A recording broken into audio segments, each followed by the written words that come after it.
38-10 at Louisiana last week. And Sean Elliott, third head coach in the history of the program.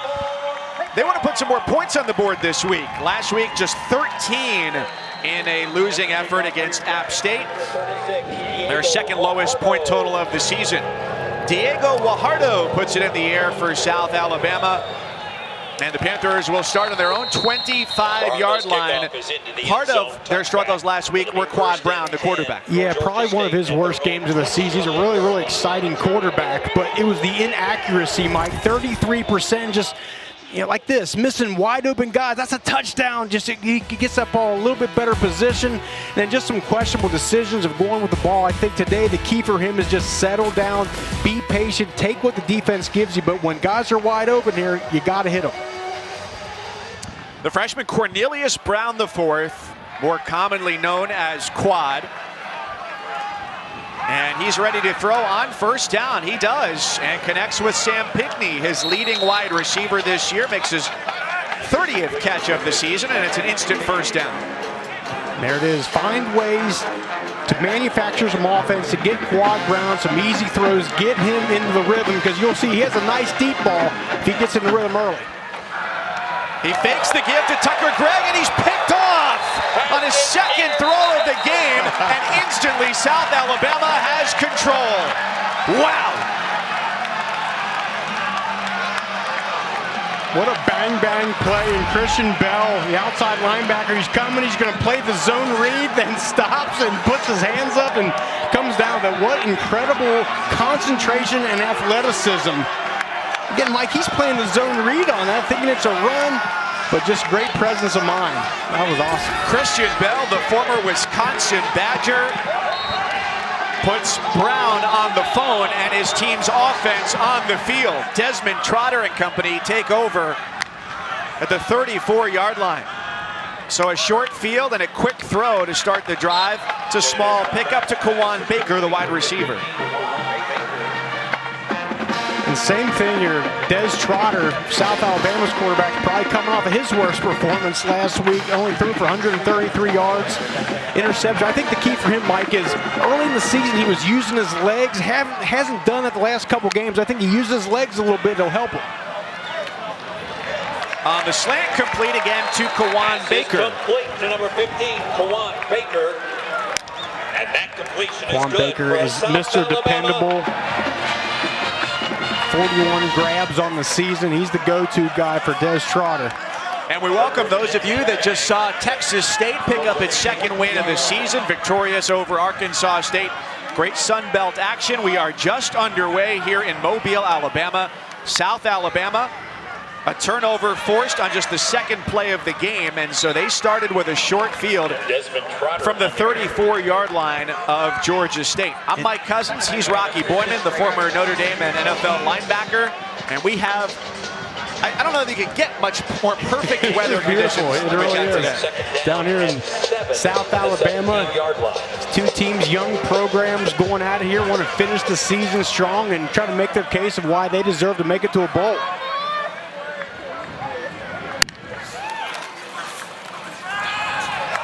Trotter gives it up. It's open space off to the right side, and that's a touchdown for Carlos Davis. The Jaguars capitalize on the early turnover, and they've got the game's first 6. And Mike, this team has not been able to run the ball the last couple of weeks. The offensive lines has some injuries. Some folks have been out, have not been able to generate any push. But you'll see today, look, just get a little bit of push right there, and then the bounce to the outside. Just find a little crease, there you go. Guard center, pushing somebody downfield. That's a pleasant surprise. Steve Campbell, this head coach, he's an offensive line guy, and he is happier than anybody right now with that performance on the opening drive. Sophomore Diego Guajardo, that ball clipped at the line and still arcs its way over the crossbar, and it's good. Great play there. Open the game there. Christian Bell, defensive end, comes up the turnover, and then the touchdown. South Alabama with the momentum early.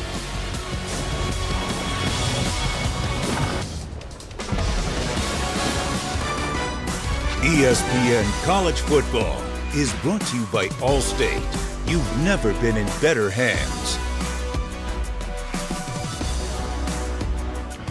Hancock Whitney Stadium here in Mobile, from foundation to fruition, coming together. A beautiful facility, almost $75 million to build this football palace that replaces Ladd-Peebles Stadium, which opened in 1948.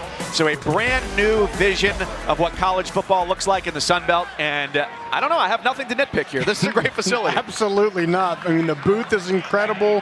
Very cozy stadium, 25,000 folks. And once, God willing, next year we'll be able to fill this thing up. It'll be rocking. So South Alabama got a short field. They took over after a Quad Brown interception. Had to go only 34 yards for the touchdown, and they've got the 7-0 lead as the Panthers take it for the second time. The early slate of games final in the Sun Belt. So Coastal Carolina now 8-0, 6-0 in the Sun Belt. They clinched the East Division against App State, handing them their first conference loss. So your championship matchup is set from the East, Coastal, and from the West, Louisiana. And Mike, that's why they play the games. Coastal picked to finish last preseason in their side of the conference, and boy, what an incredible season they've had. Sun Belt Championship game is going to be played December 19th. The first two league title games, so this will only be the third year that the format has been done this way. You had App against Louisiana at home for App State, so it's something totally different coming out of the East this year, which is fun. Absolutely, love some parity, that's good. Last week it was South Alabama's Des Trotter getting picked off on the first drive. This week it was Georgia State's Quad Brown. And as he backpedals there with the incompletion, it brings up 3rd and 3. That's kind of what I was talking about in the open. Last week, missing wide open guys. And that receiver is about 6 yards down the field. I know he had some pressure in his face, but you got to complete that one. Now you're setting yourself up for a little 3rd and manageable here.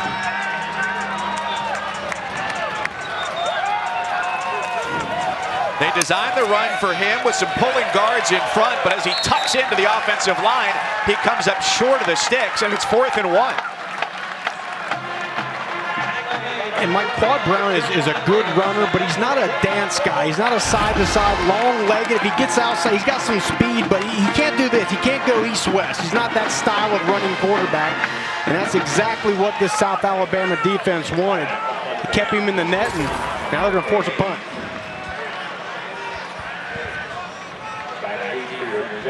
And it brings on Michael Hayes to punt, who's going to be pulling double duty today as both their place kicker and their punter, with Noel Ruiz, the regular place kicker, unavailable today.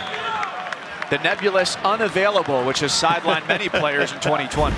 That's right. You can take that what you will, but this Georgia State defense has played great this year. Their front seven, Mike, has been incredible. They're second in the Sun Belt in sacks, first in takeaways. They really get after you. But I'll tell you where, if they're a little bit weak, it's in their secondary. They've given up a lot of touchdown passes, 21 passing touchdowns they've given up. And I think if South Alabama can find some time, build some time for Desmond Trotter, there's going to be some opportunities for him down the field.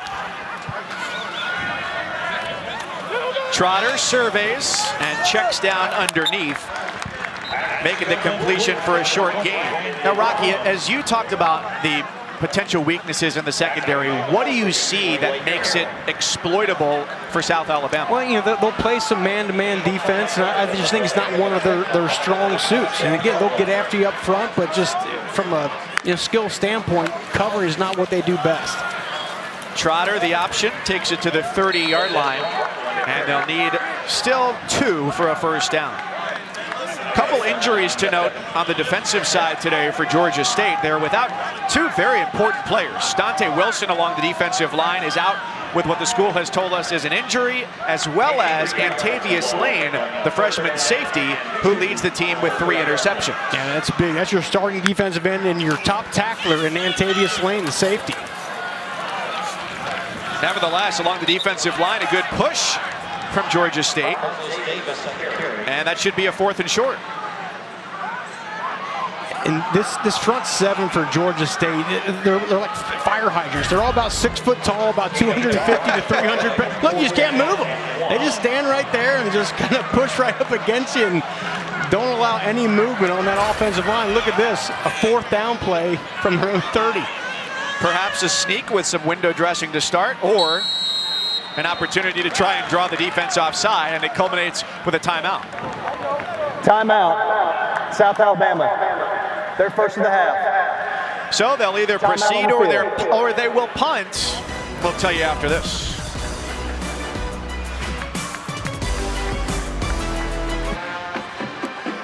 A rivalry game with 2 weeks to prepare. Boy, you just rub your hands together as you think about this one tonight. Oklahoma State, Oklahoma, 7:30 Eastern, 6:30 Central on ABC and the ESPN app. Bedlam between the number 14 and 18 teams in the country gets you set for the evening slate. 4th down and inches for South Alabama here, and Rocky, it looked like they were going to go for it, and then they pulled back. Yeah, and I think this is the right call. Of course, they're on their own 30-yard line, but also they're without 2 of their best offensive linemen in Jacob Shoemaker and Connor Estes. So early in the game here, they've got some momentum. They got the early score. I think punting's the right thing to do here.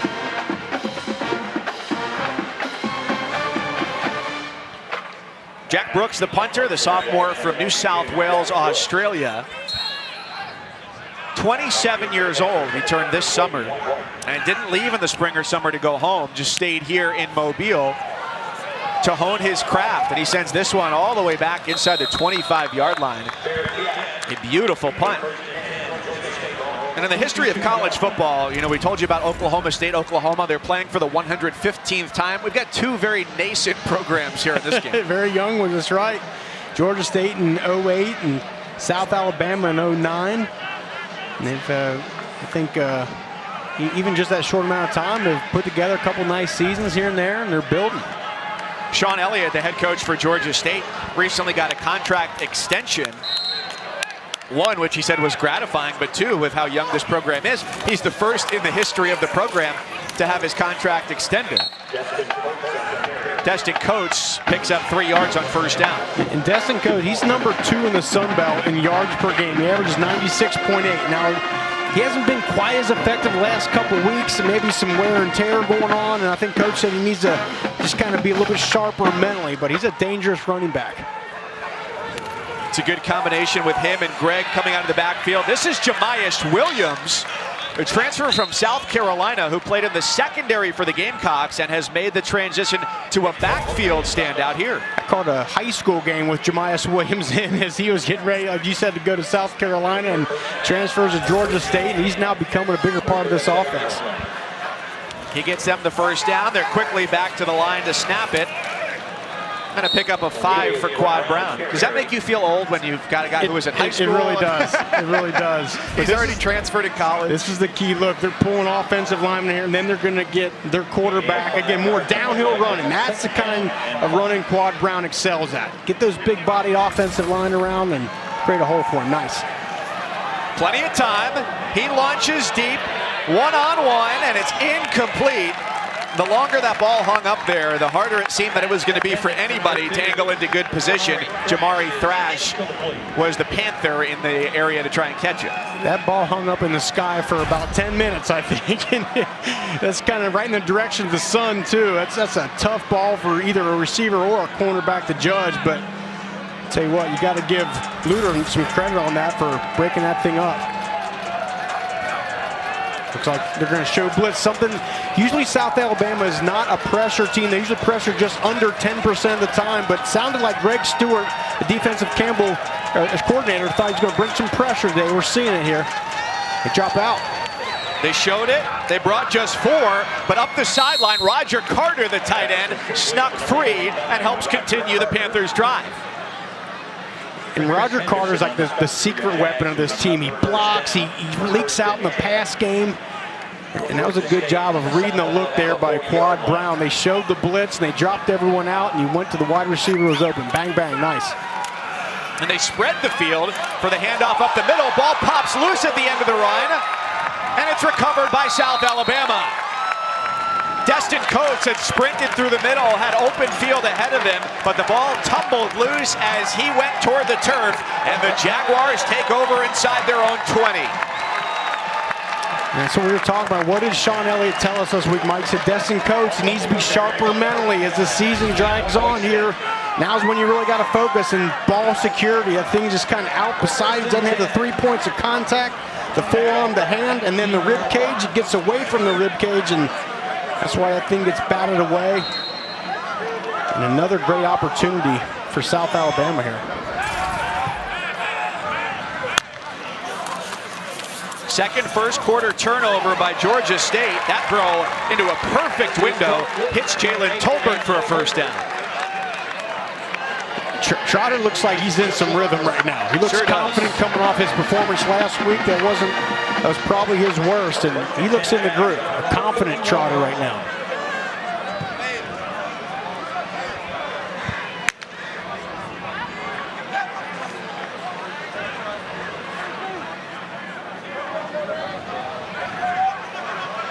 Changing the play.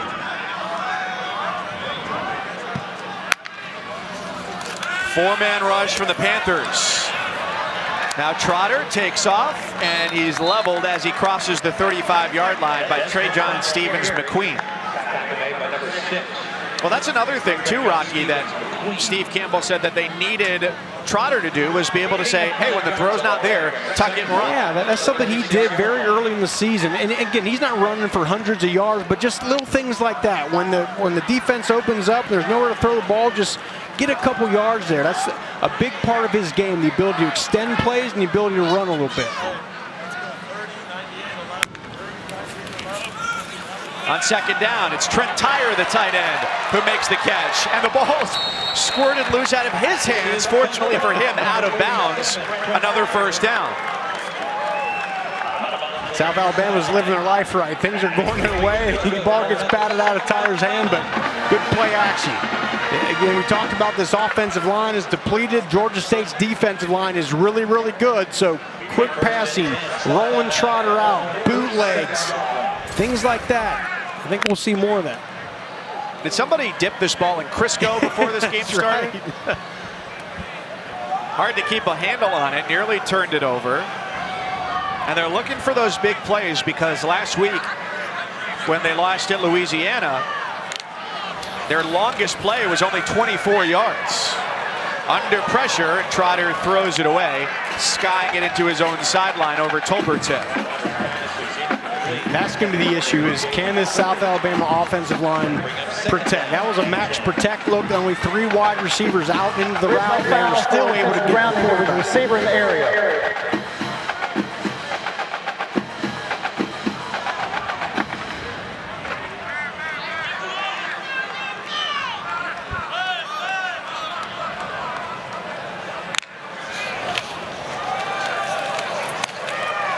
Off to the left side, and the run, that's them 6 yards for Baker.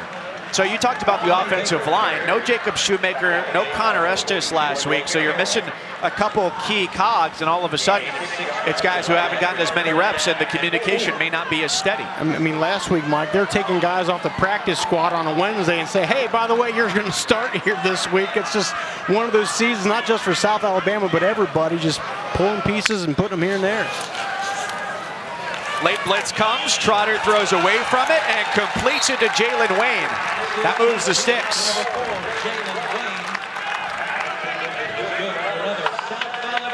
It's a nice job of Trotter just hanging in the pocket. Didn't get antsy. He finds Wayne, he's open. Again, the secondary, they're susceptible. 3 really good wide receivers for South Alabama. Wayne, also Jalen Tolbert, number 8, as we talked about, and of course, Kwan Baker, 15. Trotter, all sorts of time, loads up, a fastball over the middle, and a rare drop from Tolbert. That throw was there for him, and it slipped away. Love to have that one. And he wanted the down the field throw. There's a good shot here, ISO shot on Tolbert. Tolbert, again, he wanted the deep route. I think it was to Wayne up top. It wasn't open, goes to the dig route by Tolbert. Just couldn't connect.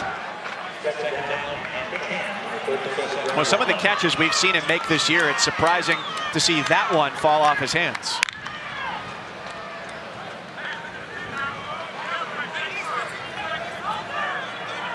Showing a little potential pressure here.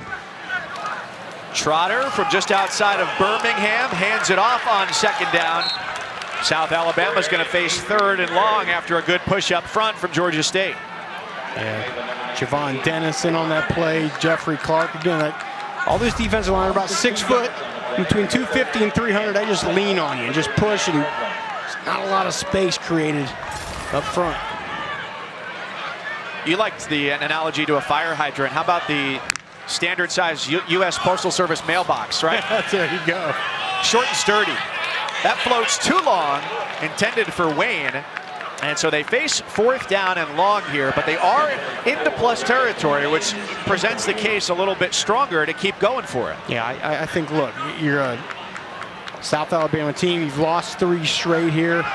You got some momentum. I think this is a good call going for it. Well, they're gonna kick it.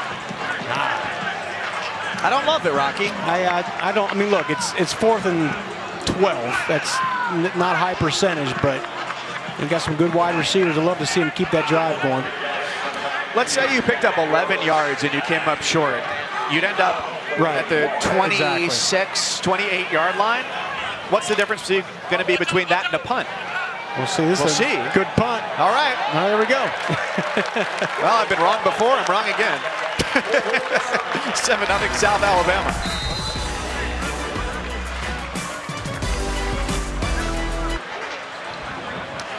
We welcome you back to an idyllic Saturday for college football here in Mobile, Alabama. The Jaguars of South Alabama with a 7-0 lead. They didn't start with the ball, but they get it pretty quickly on this interception taken away by Christian Bell. They had it at the 34 and quickly found the end zone and then got it again on another turnover. Destin Coates had the ball poked loose by Riley Cole. They had to punt on that drive. However, the punt went out of bounds inside the 5, and that is where Georgia State takes over. Along with Rocky Boyman, I'm Mike Cousins. Glad to have you with us. And this is a chance for Georgia State, second highest scoring team in the league, only behind Coastal Carolina, to show its offensive prowess with a long drive. And a guy they got to get going is Sam Pinckney. He's their best wide receiver, and I think maybe one of the best wide receivers in the Sun Belt Conference. He's down here at the bottom of your screen. Tremendous catch radius on Pinckney. Brown hands it off. The march forward for Tucker Gregg, the junior out of Chatsworth, Georgia. And there's Pinckney. I mean, he just makes exceptional plays every week. He had the touchdown last week against App State. Goes up and gets it high.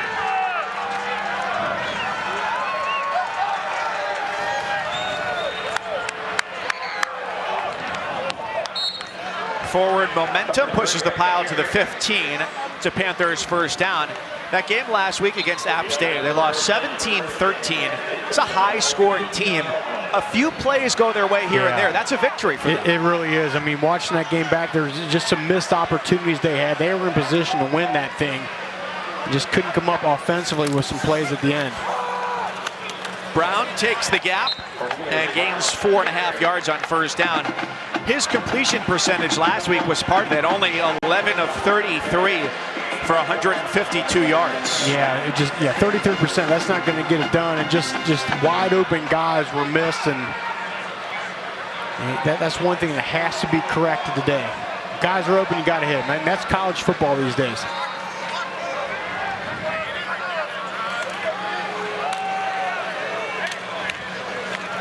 Gregg navigates a small corridor and is down at the 22-yard line. South Alabama doing a good job so far stopping the run. The last 3 games, Mike, the South Alabama defense has given up 750 rushing yards. Something that can't happen. So far, so good.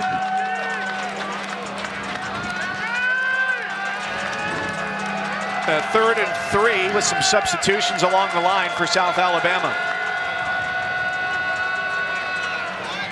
Brown, the first-year quarterback, taking over for Dan Ellington. Showing pressure. He pitches it out, and that's a first down. Jamias Williams showing great speed on the couple carries he's had so far, helps them move the chains. It was a great job, just a bang-bang play. It was good by Quad Brown. The defensive end gets up the field, bang, there goes the pitch, and then Jamias Williams has the speed to pick up the first down. Nice.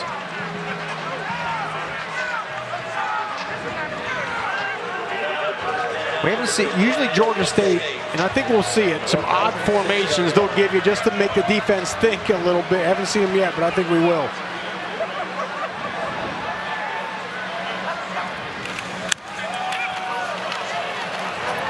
This time it's Williams into the heart of the offensive line. Transfer from South Carolina came in and got eligible this year. In game number 2 was when he was granted that eligibility. 2 years playing in that South Carolina secondary. And they're a little bit behind where they were last year when they were 13th in the country with almost 242 rushing yards a game. They come into play today, still over 200 yards a game and 30th in FBS. Brown with a good long look at Pinckney, hits him, and he's out right between the hashes to the 43-yard line. This is a good job by Quad Brown. South Alabama brings some pressure up the middle, and that's going to vacate the zone. Right there, there's the pressure, there's the open spot. And Quad Brown knows right where to go with it. Pinckney. Here it is, here's an odd formation. Look, you got an offensive lineman down there, a couple offensive linemen up there. What are you thinking on defense when you see this? I'm thinking quarterback run. This is usually where they like the odds of the numbers in the box with the run. There it is. Exactly that. What did you say you called that formation? We called it Gator because it was back when I was in college 1,000 years ago. That's when Steve Spurrier was at Florida and he ran a lot of that, so they called it Gator. I forget what Coach Campbell called it this week, but it has a lot of different names. Janarius Johnson, the defensive lineman, is the injured player for South Alabama.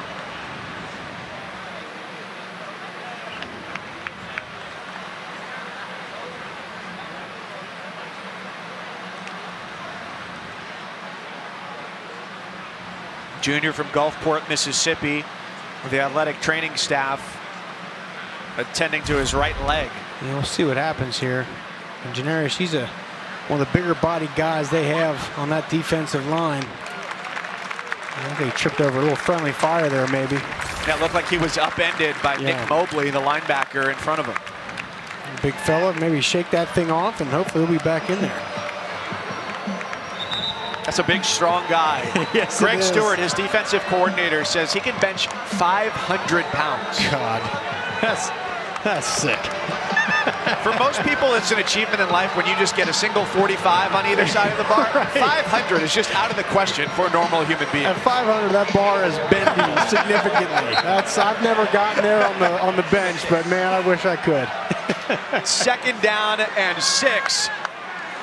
With Georgia State on the move. Brown up top for the tight end Carter. He shakes off a tackle and keeps going inside the 30-yard line. Pure strength from the 6'2", 250-pound tight end. Like I said, Carter, he's the secret weapon. You're focused on Pinckney, you're focused on the running back Destin Coates and Cornelius Brown in the run game, and just kind of, he's a little bit hidden in there and pops out. And you'll see him right there, just leaks out late into that secondary. Mr. Dependable. And so far, Rocky, it looks like Brown's accuracy has improved week over week. It has, and he just looks more confident out there. That's key. So a Quad Brown interception on the 2nd play of the game led to 7 points for South Alabama. But Georgia State has a chance to reciprocate on the doorstep of the red zone when the 2nd quarter gets underway in Mobile, Alabama.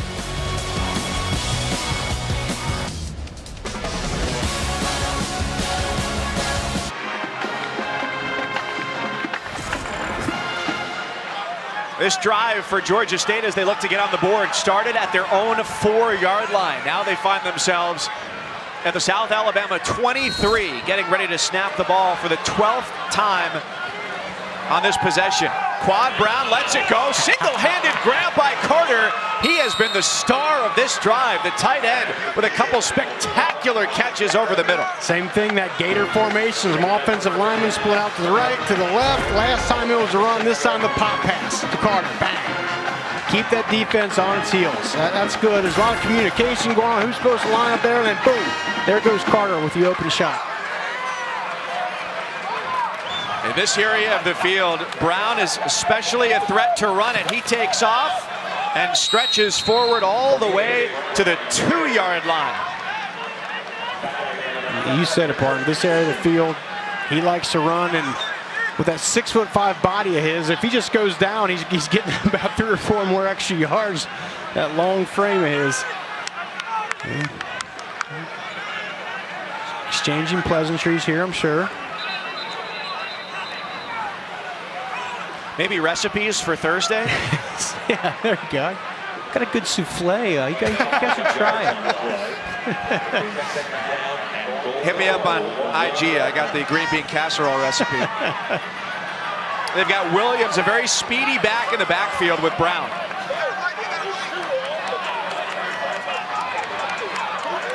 Line loaded up to the right. Brown keeps it, reverses course, stretches, and he's marked short inside the 1. One saying down, another official signifying touchdown.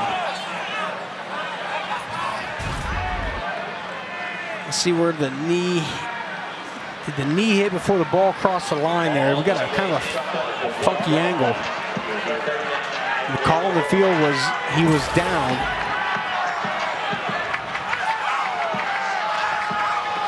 And now the referee is coming in. One, because there's a lot of conversation between the two lines, right on the line of scrimmage. But let's look at the knee and the ball. Okay, right there, knees down, and see that's one of those ones from the angle. The runner was short of the goal line. 3rd down. Yeah, you can't say, and I think with the call on the field being he was down, I think that should hold up. They'd have to have indisputable video evidence to overturn the call, and doesn't appear to exist. Now we got some more whistles.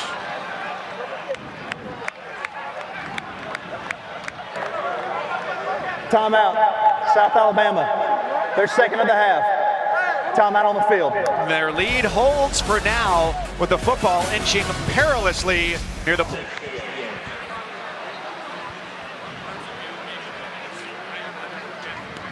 After video review, the ruling on the field of the runner being short of the goal line stands. 3rd down. And Rocky, that's about all you could do with that. Exactly, just the angle right there, since it's not straight down the goal line, you can't tell. So I would have been fine had they called it on the field as a touchdown, and I'm fine with them not calling a touchdown, but I don't think either way there was any indisputable video evidence to overturn it. So now 3rd and goal. They do get heftier in the backfield, switching Jamias Williams and going about 25 pounds heavier with Tucker Gregg riding sidecar with Quad Brown. Yeah, Tucker Gregg's a big boy running back. You have to imagine they're going to put him, there he is. Got that jersey rolled up, and this is his territory of the field. Is Brown going to sneak it? He's going to try. He gets a push from behind from Gregg. There's a flag down in the end zone. That's post-play.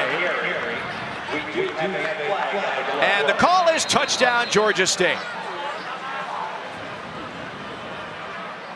Now where the flag is going to come in is between Davin Flanord and Sam Pinckney.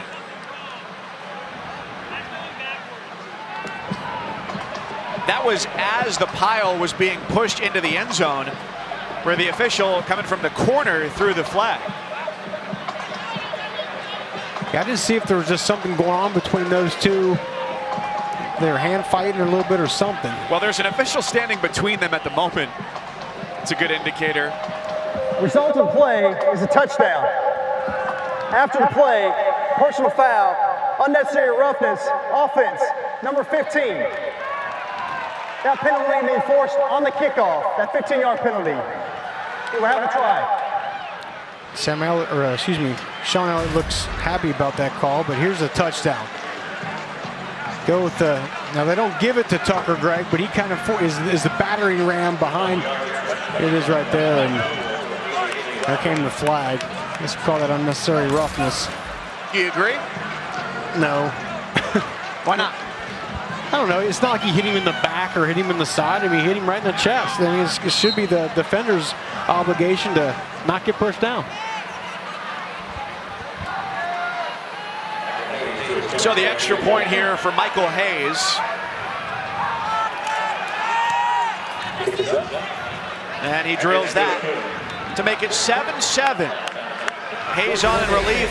Noel Ruiz, the regular kicker, unavailable this week. Georgia State, South Alabama locked up in the second. Number 4, Quad Brown scored a Georgia State touchdown. Number 15, Sam Pinckney threatened to have that touchdown taken away, Rocky Boy. Yeah, and here's the play here. So it's a touchdown. There's where we're going to get the shove. That's what drew the penalty. And again, to me, if he had went low on him, he tried to clip him or something like that, something dirty, I think the flag comes. But in football, you're taught to play the whistle. The whistle had not blown, and he hit him in the chest. And I think the defender should have been more prepared to accept that blow. And of course, Sean Elliott, I think, agrees with me. So it ends up being a 15-yard penalty, but the penalty is adjudicated post-score. So it caps off a 15-play, 96-yard drive that lasted almost 6.5 minutes for Georgia State, the second highest scoring offense in the Sun Belt, only behind Coastal Carolina's 37 points a game. And Coastal earlier today was a winner. They clinched the Sun Belt East as they toppled App State. So a nice victory for them. They improved to 8-0, best start by a Sun Belt team ever, and gives them their first win in 7 tries against App State. Yeah, great. And as I said earlier, picked to finish last in their side of the conference, and the turnout the season they have is just incredible. And I know that fan base is super excited.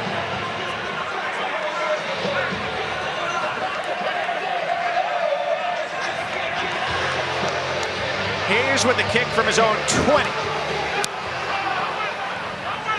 A real test of leg strength. It's taken by Colin Lacey at the 21-yard line. There's a flag down as he continues across midfield and is toppled as the ball comes loose and then gets scooped up. How fortuitous for South Alabama as the play ends with a touchdown for Doug Sullivan, but it may not be the final call because of the yellow fabric beacon of caution all the way back at the 31.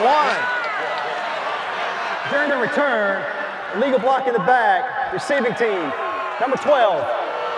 10-yard penalty from the spot of the foul, first down. And we're going to call it on Cade Sullivan, the wide receiver here. Trying to see if I can find him.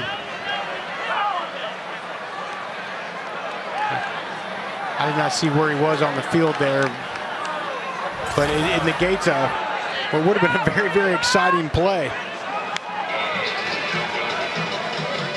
So it does lead me to this question, which is, if you are in charge of the pyrotechnics at the stadium, are you obligated to wait until after the penalty is called to shoot the ball? No, those guys are sitting there, they're just waiting all day just to bang that button. They're letting them fly. The drive starts 1st and 10 from their own 22. Trotter fakes the give, and on the slant hits Kawan Baker, the senior out of Atlanta. Always a good idea to find Kawan Baker. And I just like the rhythm, I like the pace of this offense right now. Both offenses have looked pretty sharp so far, with really the exception of that opening drive for Georgia State, which had an interception on the second play.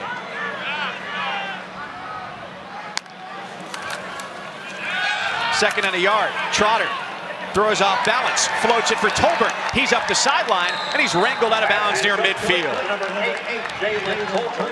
And that's just a good job by a quarterback amidst all the trash and the offensive line is breaking down, just keeping his eyes downfield and finding why. Look, here comes a blitzer, but I'm going to find somebody and keep my eyes downfield and get the ball out. That's a tough thing to do. Probably one of the toughest things a quarterback has to do. Keep those eyes downfield while the bullets are flying. And a point of emphasis from the staff this week was just to get it to the playmakers. This is Carlos Davis, the sophomore from Muscle Shoals, Alabama, who spurned Southern Miss and Troy to come play for the Jaguars. So you've got Tolbert, Wayne, Baker, and you can hand it off to any one of 6 running backs on any given play. Yeah, I mean, one of my main things of football and offense in particular is don't think about scheme. Find ways to get the ball into the hands of your best players, whatever it is. Tolbert. Enough for the first down. It's been a very obvious, intentional effort to get him the ball often and early. Yeah, that's always a good idea to get the ball to a guy who's 6'3", about 200 pounds, short hands. One of the top wide receivers in the Sun Belt.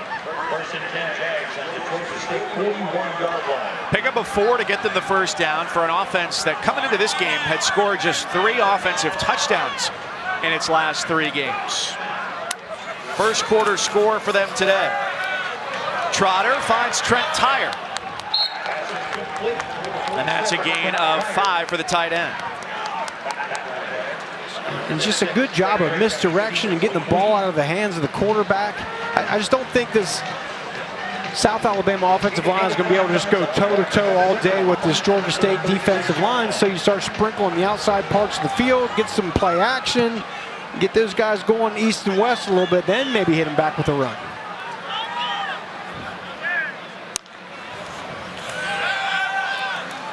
Trotter with time. He floats it down the sideline and incomplete. Good coverage from Quavian White. 2 defenders trailing Tolbert to the goal line. That was a dangerous throw. There was 2 Georgia State defenders on Tolbert. But watch Quavian White staying with it. A good job. Look, he gets the head back, and then look, Tolbert gets a little separation, and Quavian White did a good thing there. He didn't just keep his eyes back on the quarterback, because that would allow that separation to get further. He was getting a little bit beat, so he turns his head back around and catches up. Nice job of recovery by Quavian White. Pressure from the backside, and Trotter is sacked. Had nowhere to go on that play. Jordan Strawn, with his team best 7th sack, continues to grow his program single season record. He's one of the most dangerous players on this defense. He's going up against a backup right tackle in Burton. And it's just a speed rush, little long arm technique they talk about with those defensive ends. Just get that long arm up inside the chest of that offensive tackle, and his hands can't get on the chest, on the breastplate of the defender, and that's a nice job of rushing there. Well, I like your analogy because his nickname is Stretch. There you go. Which he got from a former coach, but only because he couldn't pronounce his last name. No running room for Davis after the catch as he is stopped at the sticks. Yeah. So a crucial play. They tried to keep things going there, and it backfires. Yeah, this offense was moving the ball pretty well. There's 2 plays in a row, some negative yardage plays, and a good job of just rallying the ball by Georgia State. And they create a lot of havoc plays with those guys up front, the defensive line, linebackers. There's a chance for Georgia State to capture even some more momentum here. It's Roger Carter with a wave as he goes into the tunnel.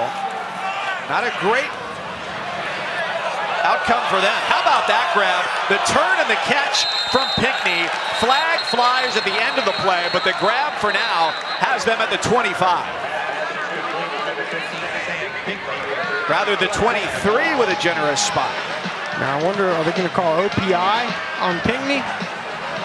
Everybody's hesitant to call that after last night. Yeah. Huh? Pass interference, offense, number 15. Yeah. 15-yard penalty, remains first down. Let's take a look at it here. All right, so it's a good job of Pinckney seeing the ball. It's a little bit underthrown. I just don't love that call. I didn't really see. I don't know. It's close.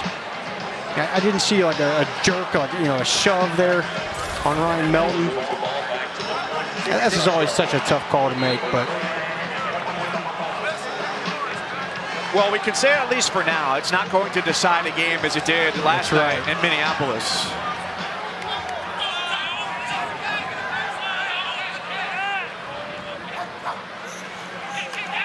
Blitz off the edge, and the ball is out to Williams. They keep feeding him. He's to the 35-yard line. A pickup of 9 there for the redshirt junior. But you get the sense that if he gets into open field, there's nobody that's going to catch him. That's right. That's why they're doing a good job. Get the ball in his hand. Get him out. Get him the ball in space. As he throws on the brakes, little spin, come back to the inside. Good stuff. through the progressions. Brown with the check down pass to Williams again. They'll need a yard for the first down. That's something last week that didn't occur as much as the coaching staff would have liked. Agreed. He would have shot last week, maybe tried to force that ball downfield. It wasn't there. Check, check, check, then come to the easy throw underneath. Beg your pardon, 3rd and 11. So they were getting back to the original line of scrimmage after the offensive pass interference penalty.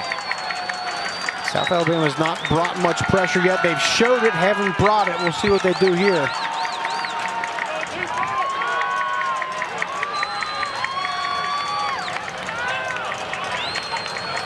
Here it comes. They don't pick it up the middle, but the pass is complete to Williams, and he tumbles forward inside the 40-yard line. A pickup of 23 for Jamyest Williams, with Brown left slow to get up and asking for help. He's going to have to come off the field. And he took a shot. There was a free runner. The linebacker, I think it was Mobley, came right in, right there. Excuse me, that was Kelvin Johnson. It got him. I didn't see if it got him in the stomach or the hand. That was just a good job of keeping the eyes downfield under pressure. Let's try to see what he... Yeah, did he get hit in the bad spot, Mike? I don't know. Well, the stomach or below, Yes. Neither is an optimal outcome for Brown, who appears to be spry as he comes off the field. But we'll see Michele Colasurdo, the freshman quarterback, for at least one snap here as Brown's injury timeout necessitates him sitting this play. Yeah, he popped up and ran off the field here. I imagine he'll be back on the next play. But a tremendous Colasurdo shot. has only attempted 2 passes this year. He's 0 for 2, so don't be surprised if you see a handoff to Tucker Gregg here. Maybe he's still feeling a little residual effects of that hit. It is indeed Gregg, who's limited to about a half-yard pickup, taken down by Maurice Strong Jr. We'll see, here comes Quad Brown back on the field. There he goes. Sam, okay, here we go. Keep this drive going. Oh, and without an appearance from Ted Danson, he's back in the good place. Here we go with that odd formation. An offensive lineman split out to the left and right.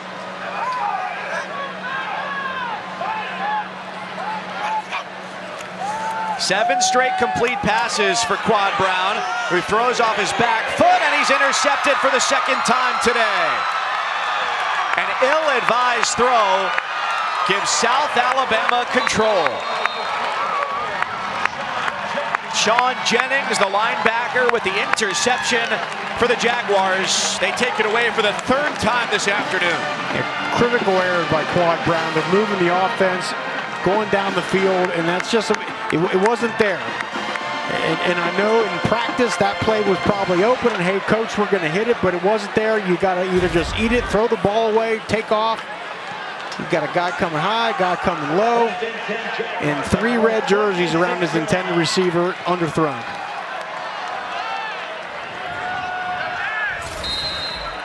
Well, plenty of time to work with, but plenty of field to cover for USA, looking to break a 7-7 tie.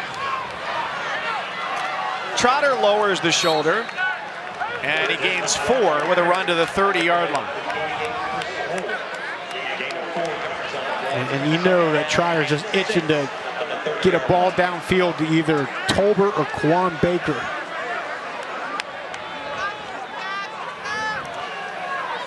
And as we saw Brown come off the field there with an injury substitution just for that 1 snap for Georgia State, the play of Desmond Trotter became even more important with some developments this week.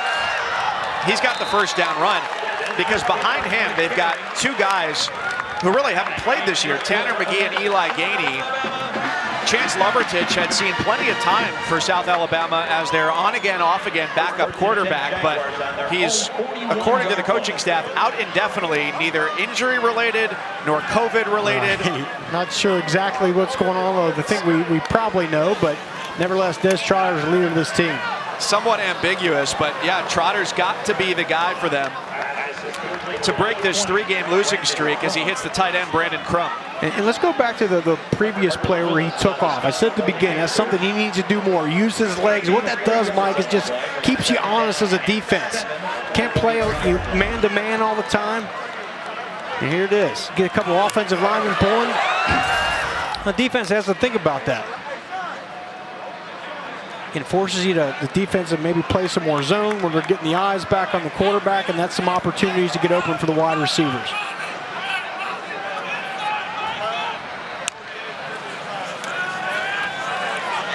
Under pressure, cross-field throw. It sails over the head of Wayne. Just a bit too tall as he got drilled into the turf back at the 35. He's a little shaken up. That was a hard hit. It was. Both these quarterbacks taking some shots here early. Ooh, that's Trajan Stevens-McQueen, the linebacker, with just a open shot to the gut. Trotter. And you can see they get after the quarterback now.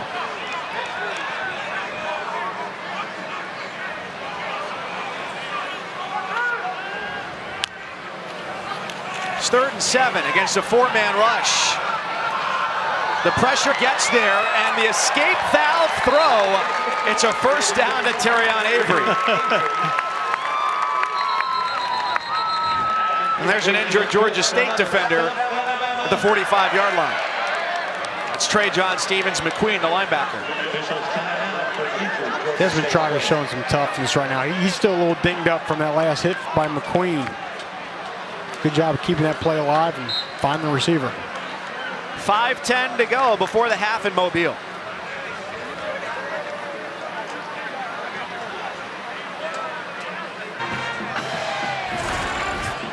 Seven all South Alabama after a turnover on the move. 5:10 to go before the half. It's time for our Fansville College football update, brought to you by Dr. Pepper, and it brings us to the Devotion to Accuracy department. Got a little bit ahead of ourselves earlier, saying with Coastal Carolina's win today that they had clinched the East. Not necessarily the case. They have all but done that with their win against App State. They win 34-23 to improve to 8-0. Right. And yesterday we talked about offensive pass interference. We had a call in this game, and that was crucial between Purdue and Minnesota last night. Crucial, and one of the worst calls I've seen in a long time, and I know Jeff Brom agrees with me, the coach for Purdue. But yeah, Coastal Carolina's going to have to play Troy on December 12th is when that game will be made up. So technically not closed yet. Not decided yet. On the other side, Louisiana has clinched their spot in the Sun Belt Conference title game. A lot of blockers in front. Ball is loose at the end of the play. Didn't immediately hear a whistle or any indication of whether that play had ended.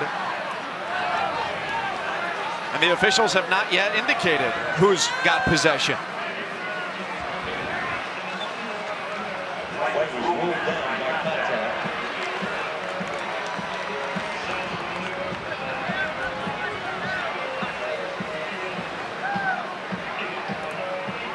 Ruling on the field is a fumble recovered by the defense. First down, Georgia State. And so it is ruling a fumble on the field. Let's see what we got.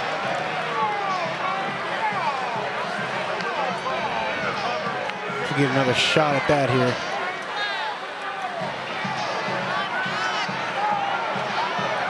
I could not tell from that angle right there because Avery's body was in the way.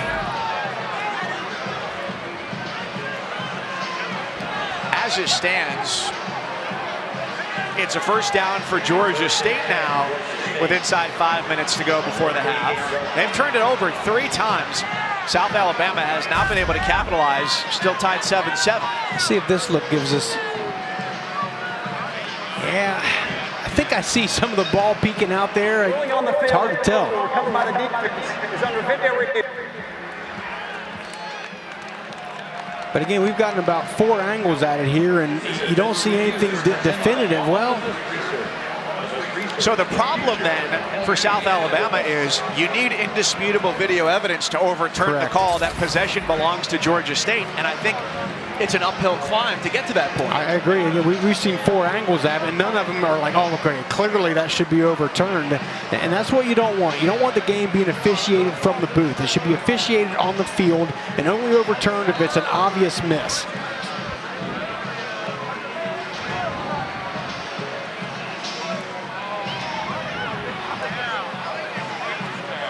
the trouble is going to be there were so many bodies in the vicinity that blocked any definitive angle to be able to see when this ball comes out of Terrion Avery's hand. Yeah, see right there, his body blocks any view of it, and the ball is in his left hand. So I didn't see anything there that jumps out. Didn't really see anything there. Because if that's just the place it popped out, then his behind is clearly down. Let's see if we get this one here.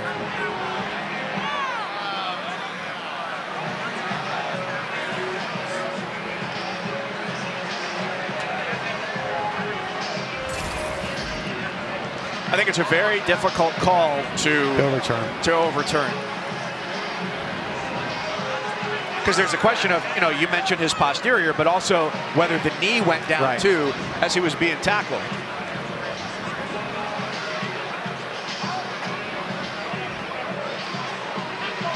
Let's say things stand as they are, Rocky, and it's first down for Georgia State. They've got the ball just shy of the 40-yard line and plenty of time to make a drive here. What do they need to do better to get their second score? I just think they've got to get Quad Brown settled down a little bit. He's taking some shots and had a couple.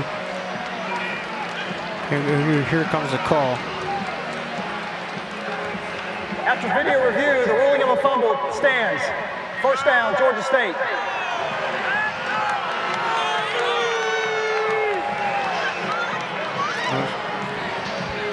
Those assembled here in Mobile in red and white don't necessarily like it, but it's the call you have to make according to the rules. Yeah, exactly. Only indisputable video evidence should overturn the call, and we had 4 angles of it, didn't see it.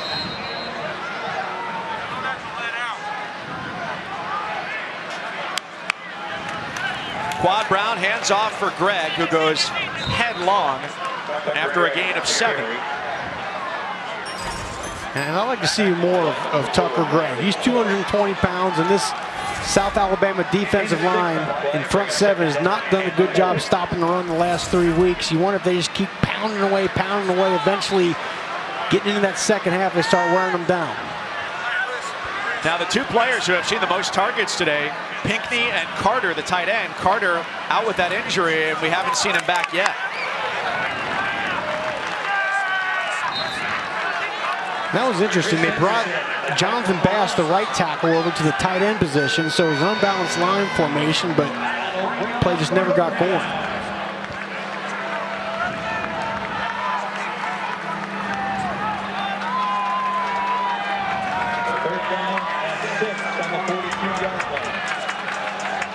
This is the throw that Quad Brown has struggled with, that intermediate throw. He's got to make it here. And he's nearly picked off for a 3rd time. Oh, what a dangerous play, and he did exactly what plagued him last week, stared down one receiver, and A.J. DeShazer almost had the pick. Yeah, Quad Brown is good at short throws. The deep ball is there, but that intermediate throw, he's just not able to connect on it. Defenses know that, Mike. They're taking away the short stuff. They're covering Pinckney deep. And then, well, that was just a good job of DeShazer stepping in front of that. But you said it. I mean, he's staring Pinckney down the entire time. Hayes sends it long, and there's a flag down after the fair catch was called for. Kick catch interference. This will give South Alabama a march toward midfield.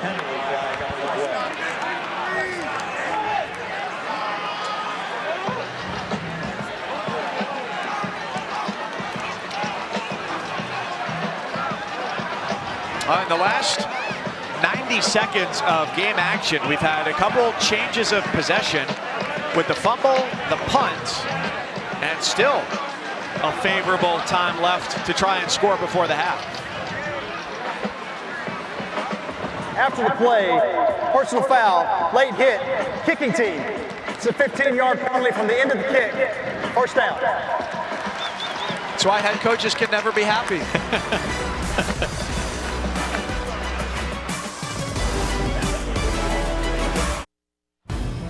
My number one burning question that I want answered on Sunday NFL Countdown tomorrow at 10 Eastern, what does the Saints offense look like with Taysom Hill playing quarterback? That plus Randy Moss will give you the best college football catches from the weekend. Every breaking story, injury update, fantasy implications right up until kickoff, 10 Eastern tomorrow, ESPN and the ESPN app. With Rocky Boyman, Mike Cousins here from Hancock Whitney Stadium, the home of the South Alabama Jaguars in Mobile, Alabama. They've got 3 minutes and 40 seconds to try and get something on the board. Movement eludes them there as the ball squirts out of bounds to make it 2nd and 10 for a team that, against a pretty good defense, Rocky, has run the ball effectively. They really have run the ball, but with only one timeout, you know, it's not maybe something that they can do as much as they would want with under 4 minutes. But on that play, it looked like Brandon Crum didn't see the football. And that sun is kind of right in that direction he was looking. I wonder if he got caught up in the sun. Getting space to the outside for Carlos Davis. 3rd down and manageable. It's a nice play by Chris Bacon, the safety, showing speed, running that thing down to the corner. Davis looked like he was maybe going to get the edge, and Bacon ran him down. Yeah, Bacon, the redshirt junior from Atlanta, seeing his playing time jump up with Antavius Lane, the starting safety, out today, along with Dante Wilson along the defensive line. So 2 starters out. There's Kawan Baker. There's the matchup to watch. This is his go-to guy. Trotter instead throws behind Crum. 2nd time he's looked for him on the drive. 0 for 2 to the tight end. And just like that, it's 4th down. And they're going to punt it. That's unfortunate because a throw to Crum might have had it. He also had Kawan Baker on the 2nd level open as well. They're not able to convert. And Desmond Trotter has looked pretty good today throwing the football, and when he needed it, wasn't there. We've seen Brooks land a punt inside the 5-yard line. And he kicks for White as it goes out of bounds, where Georgia State has it with 2:53 to go. This has been an end of the first half hot potato with teams giving it back and forth. So Coastal, as we mentioned earlier, with their win over App State, has all but clinched in the East. And you wonder, Rocky, you just circled 8-0, how much of a jump they might be able to take with the college football playoff rankings coming out and maybe on Tuesday. Get in, I don't know, top 12? Dare I say top 10? I don't know, that'll be tough, but incredible job by Coastal Carolina. But here, Mike, Georgia State, they have the ball under 3 minutes, but they have all 3 timeouts. And they've got great speed on the handoff to the outside for Jamias Williams. He cuts it back inside, and he's toppled inside the 30-yard line. A run that looked like he was going to be angled out of bounds. He found space and created more. And that was one of those plays, Mike, hey, let's just run it here. Let's make it 2nd and 5, and he just breaks out. And just look at the speed. He beats Riley Cole to the edge. Riley Cole is one of the best linebackers in the Sun Belt. But the speed of Williams too much. Design run for Brown. He picks up 2.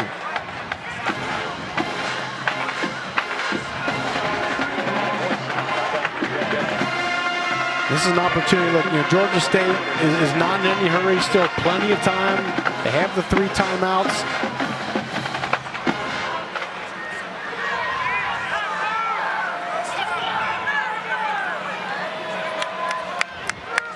And they go unbalanced again, Rocky. Yeah, there it is. Bring Jonathan Bass over. I think maybe a run over to that side. Nope. Instead, they pitch to Greg. How does that change your thought as a linebacker when you see a lineman shifting around? Well, what it does, it changes your gaps up. You know, where before the motion, the shift, you have maybe the B gap, and all of a sudden it bumps it out. Now you got the C gap, and because it's an offensive lineman, you just get a little bit unsure of what's going to go, where they're going to attack, and that's kind of why they went to the weak side there with the quick pitch.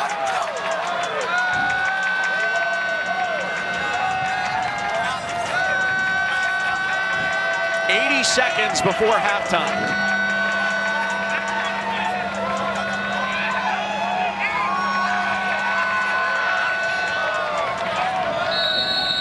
And Brown, after extinguishing about 15 seconds, looking back and forth from sideline to goal line, takes the timeout. 30-second timeout. On a 3rd and 5. And again, we saw Roger Carter come off the field earlier. One of his top targets, his tight end. He's thrown to Pinckney, and everybody else has really not gotten much consideration in the passing game. And that's the thing, is Pinckney is the number one wide receiver. He's all the way out. So interior-wise, for some of those quicker, easier throws for Quad Brown, they're not there. And that's, again, where Roger Carter is so huge, especially this area of the field. You've also got Michael Hayes, who's doing double duty today as the punter and the kicker. He's not attempted a field goal this year because Ruiz is unavailable today. He's getting thrust into that spot if indeed they do have to kick a field goal. And you have to wonder, does that factor into Sean Elliott's mind here, where he's under the mindset of, hey, we're going to go here. Maybe he's looking at this as 2-down territory.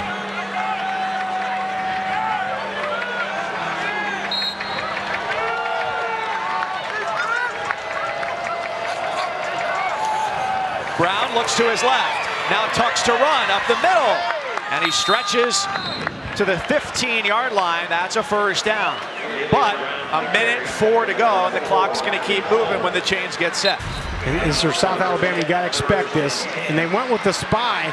It was just a good job by Gilmore, the guard, getting up on the second level and blocking Mobley, the linebacker, who was spying.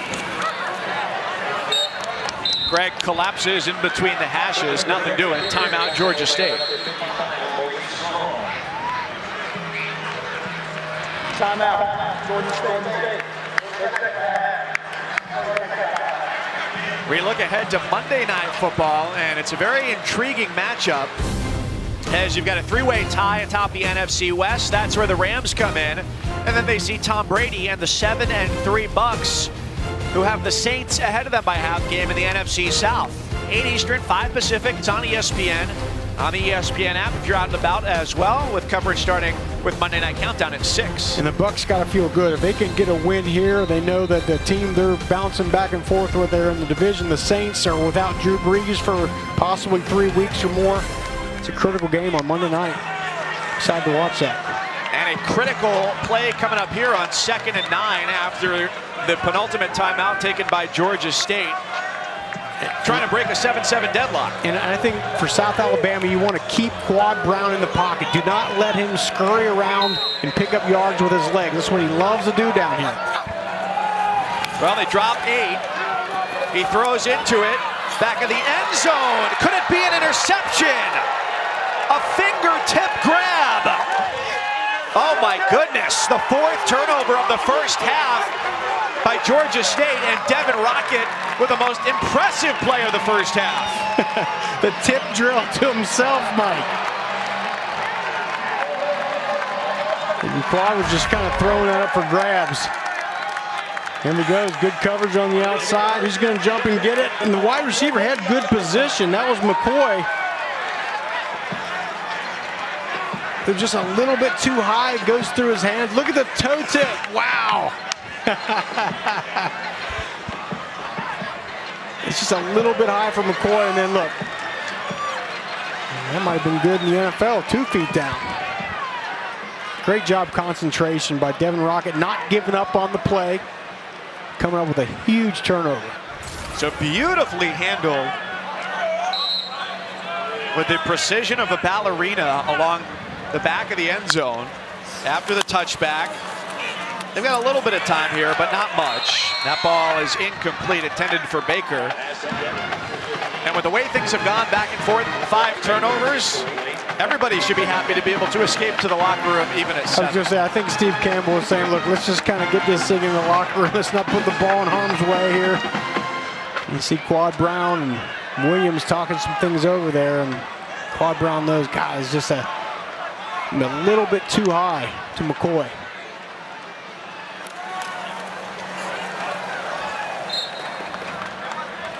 But the question does have to be raised. If you force 4 turnovers, shouldn't you have more than 7 points? Absolutely. It's one thing to get turnovers, but you got to convert them into points. Haven't been able to do it.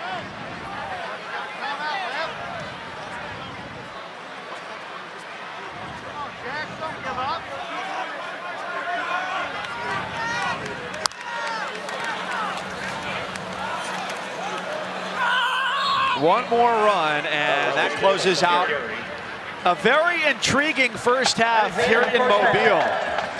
South Alabama trying to snap a 3-game skid. The second highest scoring offense in the league has turned it over 4 times, limited to just 7. We're back where we started, even.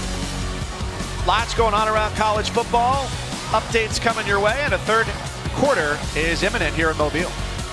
Kevin, 7-all at the half here as we get ready for the start of the third quarter between Georgia State and South Alabama. The Jaguars returning home and trying to snap a 3-game losing streak against the second highest scoring offense in the Sun Belt. Mike Cousins, Rocky Bourneman, so glad you're back here with us. If you look at the score, 7-7, you say, hey, nice little first half, right? But that belies the turbulence that's been going on as these two teams have gone back and forth, but not met the end zone very often. That's right. South Alabama holding their own here, but for Georgia State, 272 yards of offense, but 4 turnovers. Very, very sloppy in the first half for Georgia State. And here we go. This is the second play of the game. Picked off. That set up the lone scoring drive for South Alabama. Then Destin Coates is getting ready to take it in for the touchdown. A fumble, and then another ill-advised throw by Quad Brown, and then trying to get the jump ball in the end zone. That's his 3rd interception for Quad Brown here. I'm interested to see, Mike, his confidence level coming out here in the second half. I think early on, you find a way to get some easy throws for Quad Brown, try to get that confidence built back up to lead into the second half of this game. Well, that was the goal coming into this game after he only completed 33% of his passes last week in their losing effort against App State.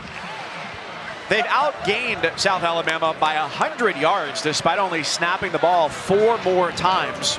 We'll see if they get Roger Carter, their starting tight end, back onto the field. And for South Alabama, see if they can continue to find Jalen Tolbert and move things downfield. Churn some offense together. In the last 3.5 games, they've had just 4 offensive touchdowns. In South Alabama, they only have 77 rush yards, but I think they've done a decent job at it, especially for their offensive line being a little bit banged up. I don't think they should turn totally away from the run here.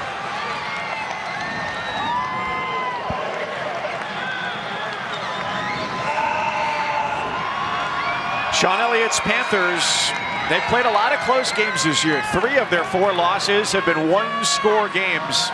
The only time it didn't end up like that in a loss was a 51-0 thrashing at the hands of Coastal Carolina. So this is coming down the stretch, looking like one of those tight finishes again as they look to add to their win total against ECU, Troy, and ULM. And that game against Coastal, where they got beat 51-0, their opening drive, they're marching downfield, boom, boom, boom. They missed the field goal, and then the floodgates just opened up, and everything went wrong, and that's why you see that score. But you and I were talking this week, Mike. You look at Georgia State on film, you watch them, and then you look down, you say, God, how are they 3-4? It's self-inflicted mistakes, especially here down the stretch, that's really been their undoing.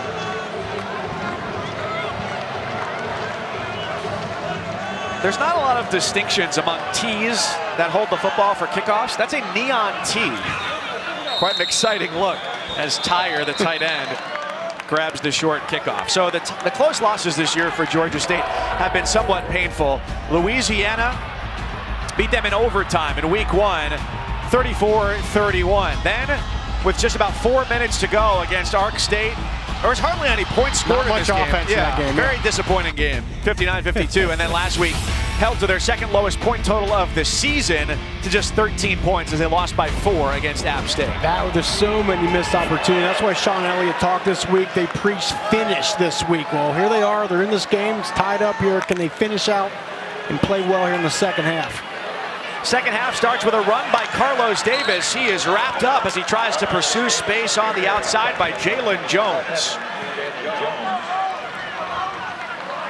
This is a Georgia State defense. They're fast. They're going to be tough to beat to the corner. I thought Davis should maybe planted that right foot in the ground and got upfield. It's been a heavy dose of Davis and Terrion Avery out of the backfield this afternoon for the Jaguars. Baker came in motion to distract, but Blake Carroll is there to wrap up Desmond Trotter, and it's 3rd down and long.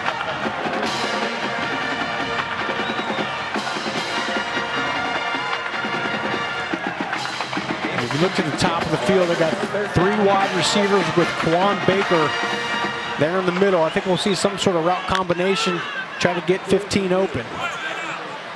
They've got at the top of your screen Cade Sutherland, number 12 in red, who's seen his role increase quite prominently the last few weeks. No catches today. There's trouble, and it's a sack back at the 15-yard line. Hardrick Willis helps lead the way. His 11th career sack, and that makes him the school's leader. And Willis was in on, but I think it was Clark who actually got to the quarterback. Like, he just splits. He just splits the guard and the tackle and gets upfield. That's just a man play right there.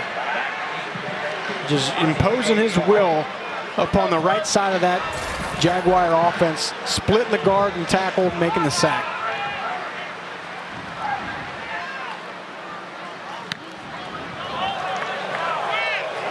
Brooks toward the sideline. It's a fair catch.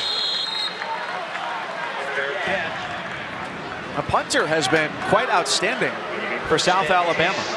He's been good. So Quad Brown, can he get the accuracy back on track here? Can you get the accuracy? Can you get his confidence built back up? I think you try some things, get him some quick throws, some easy throws to get him back in the flow here. And you see, done a decent job taking care of the football coming into this game, but today 3 interceptions. It's really been the difference. One of those interceptions was a line drive throw picked off by the linebacker Christian Bell.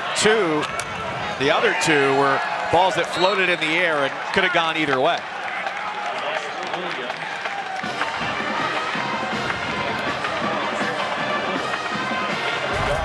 I felt this one up here. This is a nice hit.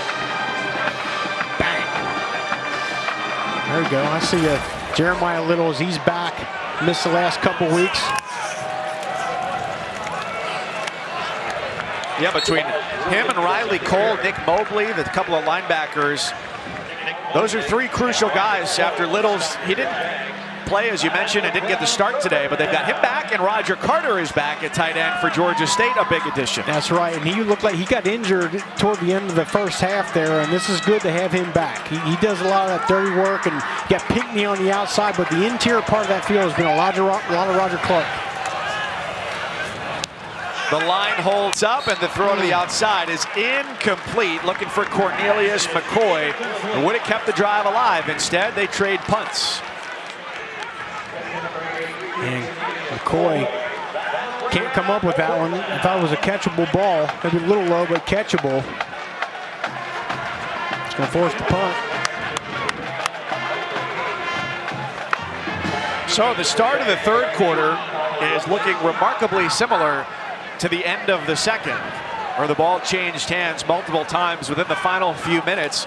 Nobody able to sustain a drive.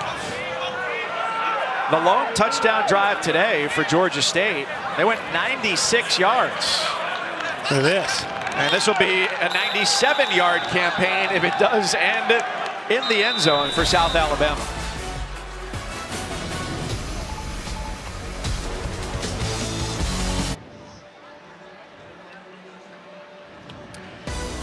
Later tonight, it's Bedlam. Oklahoma State and Oklahoma in Norman. Sooners, highest scoring offense in the league. Cowboys, the best defense. So who gives? 7:30 Eastern, 4:30 Pacific as they go, Rocky, under the lights. That's right. First time in Norman for this game, and Oklahoma State feels like this is their year. And you mentioned the defense, the #1 ranked 3rd down defense in the country versus Spencer Rattler. That's going to be a fun one to watch. The Sooners look to make it 6 straight against the Cowboys. Back here in Mobile, Alabama, just a few minutes into the 3rd quarter in a game, even at 7, a long punt from Michael Hayes pins South Alabama all the way back at its own 3-yard line where this drive begins. Corners back off a little bit as Trotter is under pressure and he floats it away. Incomplete.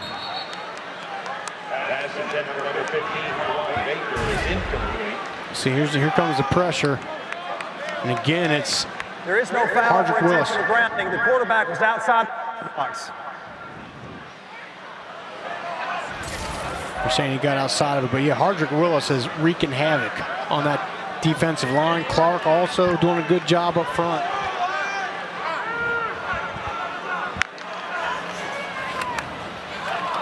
On the slant. It's complete to Baker, and that buys them some breathing room right near the first down marker. Yeah, that's critical. Get out of being backed up in their own end zone. Nice job of pulling the trigger by Desmond Trotter once that slant got broke off.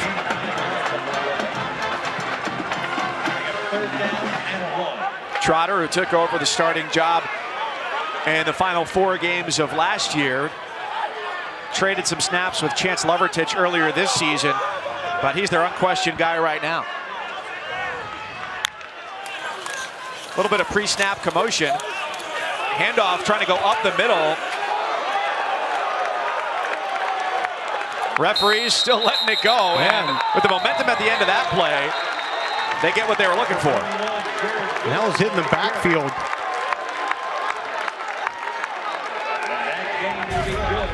You're going to see the pressure. I think it was right there coming up the middle. And it's hitting the backfield, but credit Wilson for keeping the leg drive going. Progress is still going forward. Whistle wasn't blown. That's a good job. Jared Wilson, bigger back, 215 pounds. One of a stable of backs you can see. Gain of 5 for Baker.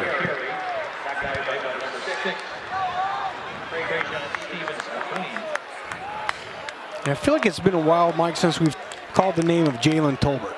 And I think he's their best wide receiver. Even on a target. Exactly. He hasn't been, well, Quan Baker's up there too, but you know, Tolbert at the bottom of your screen right there. Trotter has the pocket collapse on him and goes down back at the 11-yard line. And Mike, as a quarterback, that shot clock is going off in your head. 2, 3, 4, and it's just at some point you got to either get rid of the ball, you got to scramble. He's just waiting for something that's not there. There's a nice job by Crawford coming in. Also get Akeem Smith. Now we got a 3rd and 12. Against a pressure-happy defense. Ball to Baker. And he tries to slip the second tackle, but he's stymied there, reaching for the 20-yard line. So a drive that started at the 3 has progressed forward to the 18, but it was a tumultuous path to get there. And neither offense can get anything going, any rhythm at all. Had the nice 3rd down play, catch by Baker, and then the penalty, the sack. And Quan Baker tackled on the outside. He's frustrated.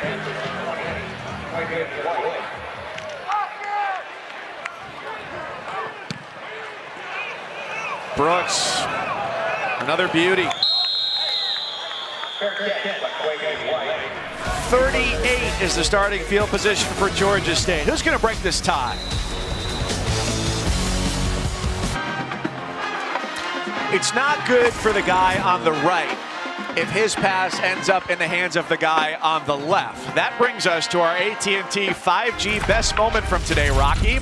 And there you go, and it was Quad Brown's 3rd interception, but Devin Rocket made it happen with the tip drill to himself, taps the toe, and Kevin Connor, I know you can hear us in the studio. Nominate that, push for it, top play.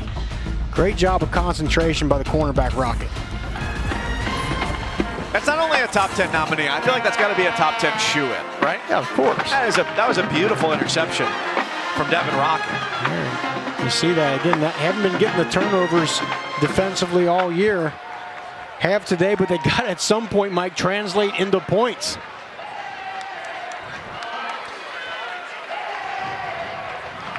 So after the 3rd punt of the half, 8:30 to go in the 3rd quarter, Georgia State will attempt to unlock this stalemate.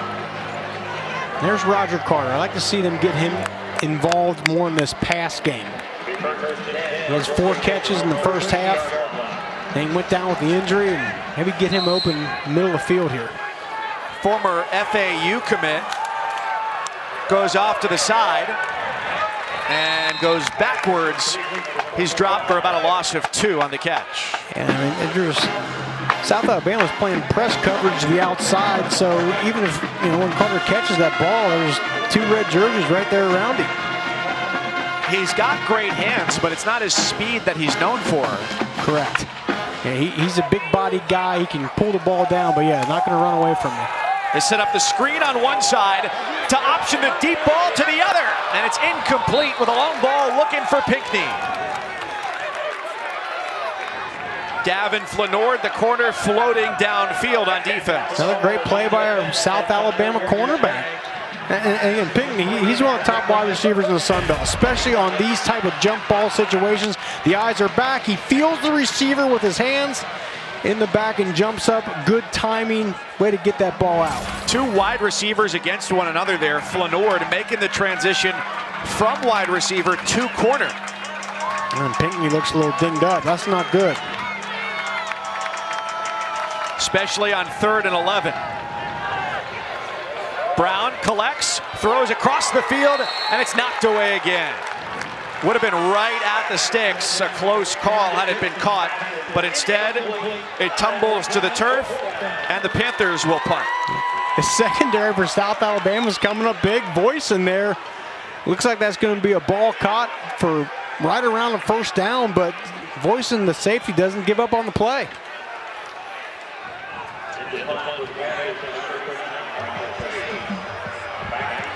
Which offense wants this, Mike? Somebody at some point, an offense has got to take over and grab the bull by the horns and take the ball down the field and punch it in. Who's it going to be? If they want to watch Bedlam tonight, they're going to have drives that last longer than 40 seconds. Correct.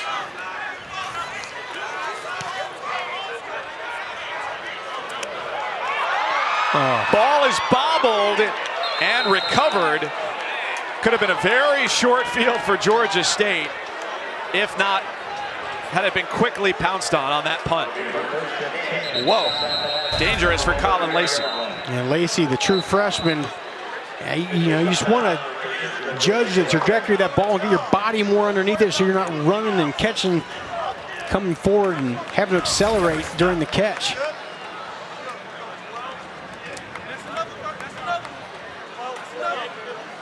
Now Jontre Hunter is the injured Panther after that play. On the field. 7:43 in the 3rd.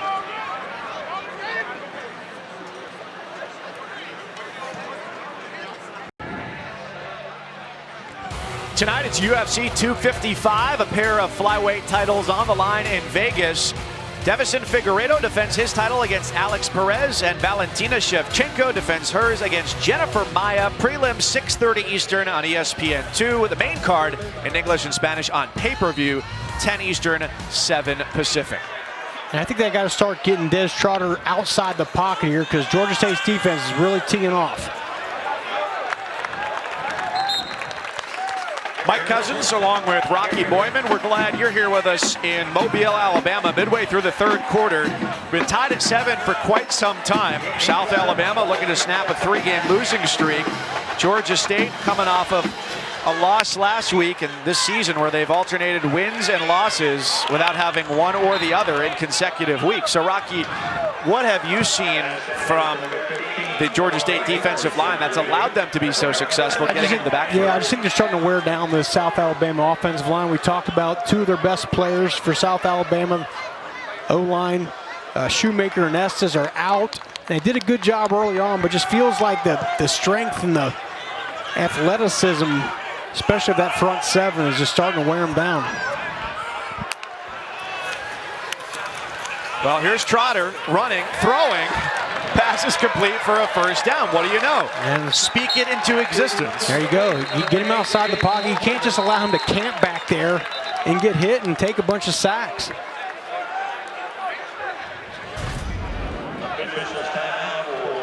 He still takes a little bit of a shot there by Blake Carroll. But it's good. You get the quarterback outside the pocket, Mike. It just opens up the vision a little bit. It's a cleaner look for him.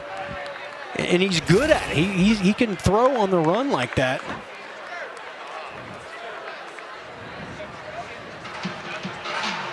I guess Javon Dennis,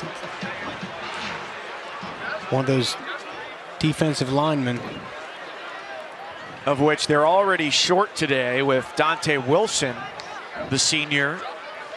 Yeah, that's a good point, because I was going to say it's a very deep Georgia State D-line, but now you're without Wilson, and now if Dennis is going to be out for a little bit, it starts to wear that depth down.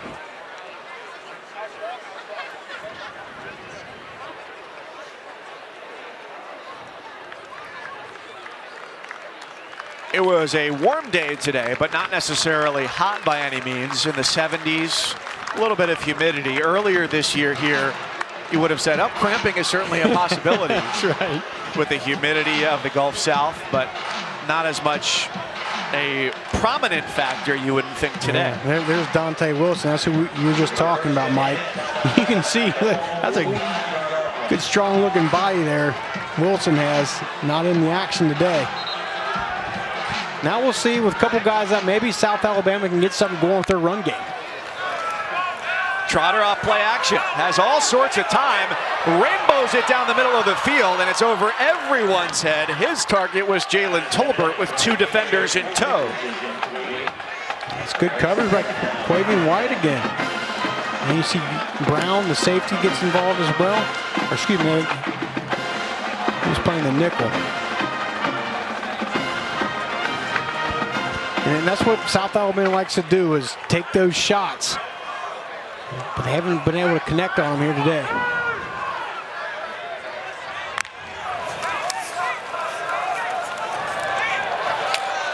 A slip tackle and a loose football. That's picked up by Georgia State, at least momentarily, and now there's a pile on top of it. There was nanoseconds of possession a couple different times as that ball was loose, and it's anybody's guess who holds it under the bottom of that pile. And it looked like Chris Bacon, the safety, had come up with it, and he was going to take off and run. Then it slipped out, but they might have got back on it. Yeah, Panthers football. So the guys in red are pointing and saying, we got it. Recovered by the defense. First down, Georgia State. Well, let's get a look at it here. And it's a nice run by South Alabama to start things off, and then again, see, that looks like the left elbow was down, Mike. I could get another look at this. It's another play where you wouldn't be surprised if the replay booth stops play to have more time to look it over. The field of a fumble is under video review. See, that one's a little more definitive to me. To me, it looks like, just at that first look, the left elbow is down. Well, Rocky, it was funny at halftime. Terry Walters, the replay official, came in because there were a few plays that went to replay review in the first half. One of them was a fumble near midfield. The sun has all but set here in Mobile, but it was a factor in one of the replays because it caused a lot of shadows. There was a lot of bodies in the way, but like you said, this one appears to have a much more crystal view of body part down and when the ball is loose. Yeah, I just don't think you should have to look at 4 angles and squint your eyes and say, to me, again, the first shot I saw looked like the left elbow was down. And let's get another look at it.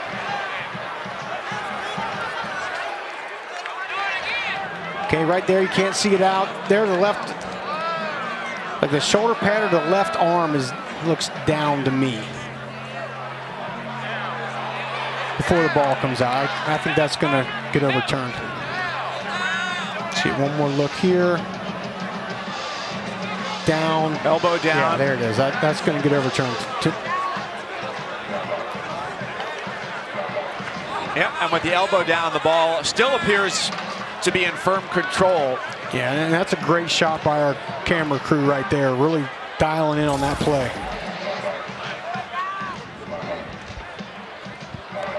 After video review, there was no fumble on the play. It'll be 3rd down and 5 at the plus 46-yard line. Look at Steve Campbell. A sigh of relief, not for long. Come on. Yeah. Oh, it says so much. Coach, you got to sell it a little more. You got to say, oh, clearly that's our ball. You got to sell it to the officials.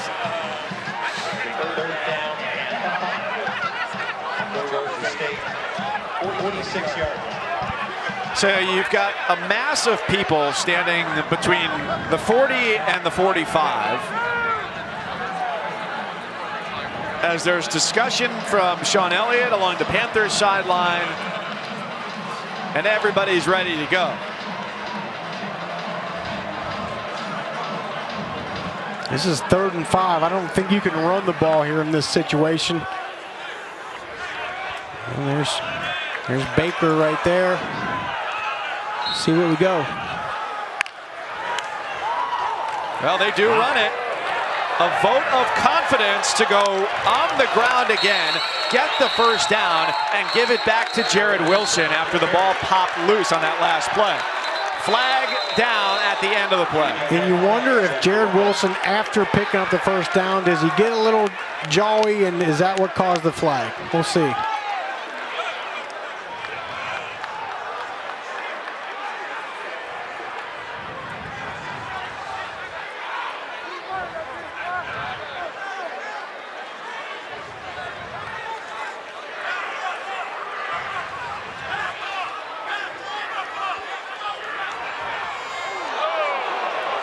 And there might have been a punch thrown here. After the play, personal foul, unnecessary roughness, defense, number 42.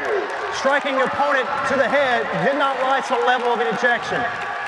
15-yard penalty from the end of the run. First down. That's Blake Carroll. There he goes after the play, and yeah, sure, that's right. You see, you can't do that when the umpire is right there. Yeah, that's going to get the flag every time. He said, no, it's not dressing, it's stuffing.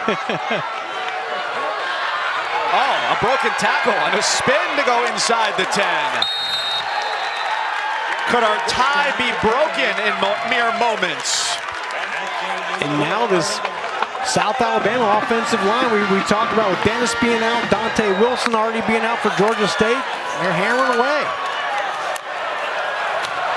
Look at this. The pile is pushed into the end zone. Touchdown, South Alabama. They thought they'd given it away near midfield. Instead, they get 6. Jared Wilson looked like Jerome Bettis back there carrying people in the end zone. That was great. You see the look on Sean Elliott's face. He said, hey, we don't get the ball run like that on our defensive front.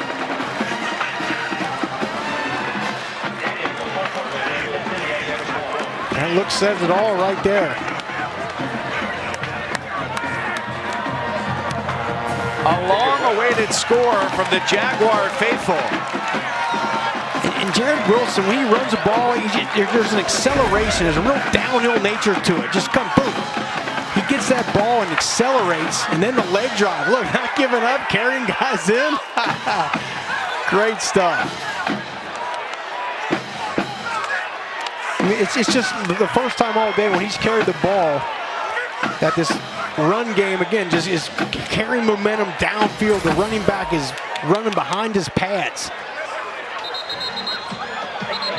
And the touchdown drive aided by the 15-yard penalty against the linebacker Blake Carroll for Georgia State. The game's first score since 13:25 to play in the second quarter. Offensive line's stuck with it. And it's paid off for him. And that's where, you know, if Georgia State, they capitalize and are able to put the ball in the end zone and they get up on South Alabama, then South Alabama can't run the ball as much, but being a 7-all tie, it's still available for the Jaguars, and they took advantage. Guajardo makes the 10-yard approach. Quavian White says no thanks. And the Panthers will look to respond from the 25-yard line with 6:11 to go in the third. They can go one of two ways here. You can take it as a a blow to your morale after one of your own had a penalty that contributed to the great field position on that drive, or to say, hey, we'll go blow for blow and send it right back at you? Yeah, I think it's important for Georgia State to pick up a couple first downs here, move the ball. Last thing you want to do is go 3 and out, because the South Alabama team has some momentum. They got some juice on that sideline. Their defense is now playing with some more energy. Brown with a pitch to the outside. And a nice pickup. A bit of a burst on that play as he finds Matlin Marshall, the redshirt senior receiver.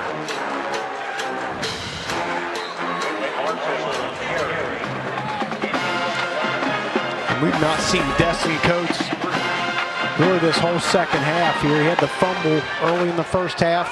And a lot of Tucker Gregg. He comes out of the backfield. Brown heaves across the middle. He finds Sam Pinckney wide open. Room to sprint as he goes inside the 30. A cut back inside the 20 to the corner, and it's 1st and goal for Georgia State.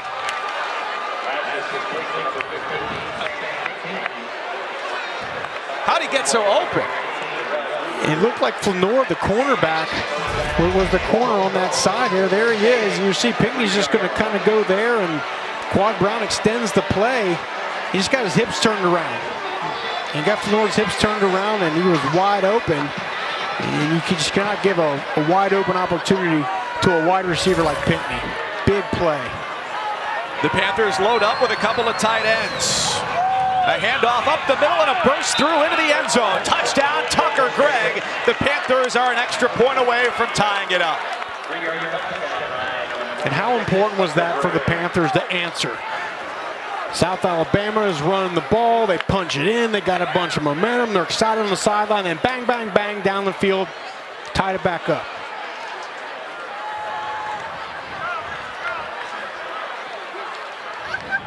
Really remarkable what no one had been able to do for so long. And then back-to-back drives get touchdowns. A game that had become stale, like a dish with only salt and pepper on it. Gets a little paprika, a little saffron, a little cumin, and it's sprung to life. There you go. And it was the big catch by Pinckney that set it up. And he got Flanor's hips turned around on him a little bit. And credit for Quad Brown. And then that's just Tucker Gregg downhill. See you later. It was a good job by Brown. I talked about at the beginning of the game, some of those intermediate throws he's just not been able to connect on all year. Granted, Pinckney was wide open, but Quad Brown put the ball on the money, and that was the big play they needed.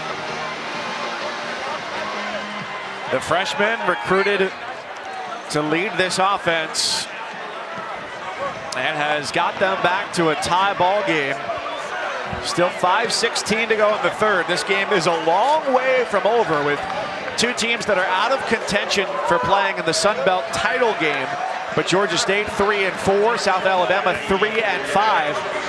Want to put themselves in the best position possible for postseason selection. And this is what you love, Mike. Both these teams fighting hard. Like you said, they're not going to go to the Sun Belt title game, either one of them, but they're fighting hard. They're playing hard. They want to make their case for why they should go to a bowl game, why their program is on the rise. All of that at play here. 2 touchdowns in this game in the first 39 minutes. And now 2 touchdowns in the last 55 seconds.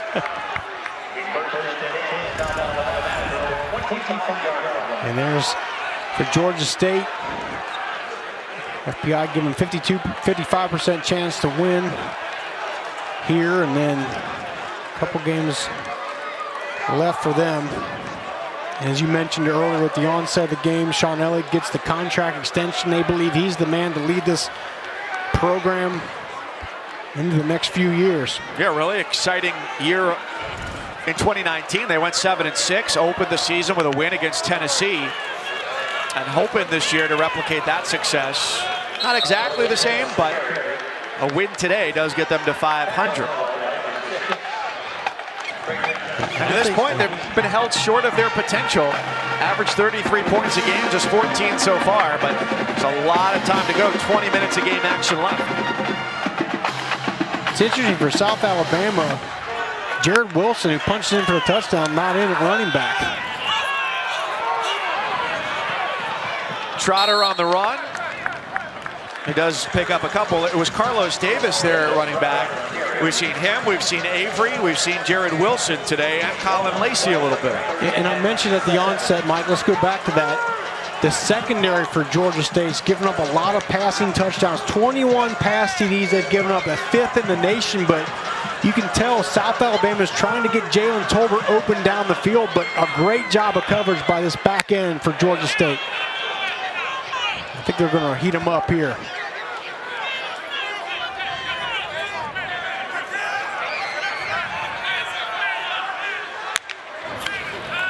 Quavy and White in smothering coverage. Tolbert emptied out the spot where Carlos Davis filled in to make the catch out of the backfield. It'll be about a yard short. And I don't think they should go. No, they're going to bring out the punt team.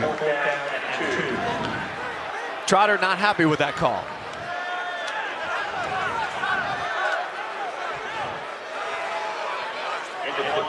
Yeah, I think he was hoping receiver could get it and maybe pick that thing up, but good job of rallying by Georgia State.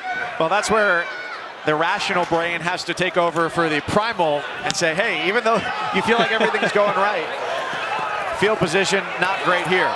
Can they get to the punt? Oh my God. No, just a hair too late on it.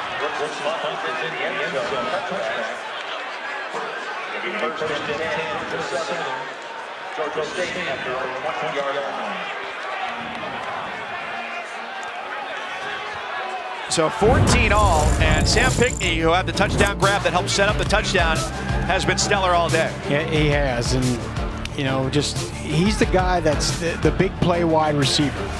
He's great catch radius, great just ball ability when it's in the air. He has that ability to just find it and get it and bring it down. Don't let the secondary, don't let the cornerback take it away from him. I think he is one of the most explosive wide receivers in this conference. NFL future. What's the point where you see a guy who's not just a good college player? What's the tipping point where you can say NFL player? I just think the tipping point, Mike, is when you see them dominate at times. Right? When they're dominating a player or dominating in certain parts of the game, I think that's where you get the nod and you say, oh, okay, this is a guy that if he can take over a game at this level, he at least deserves a shot at the next. Brown throws into single coverage for Pinckney downfield at the 40-yard line. That's a fight for the ball.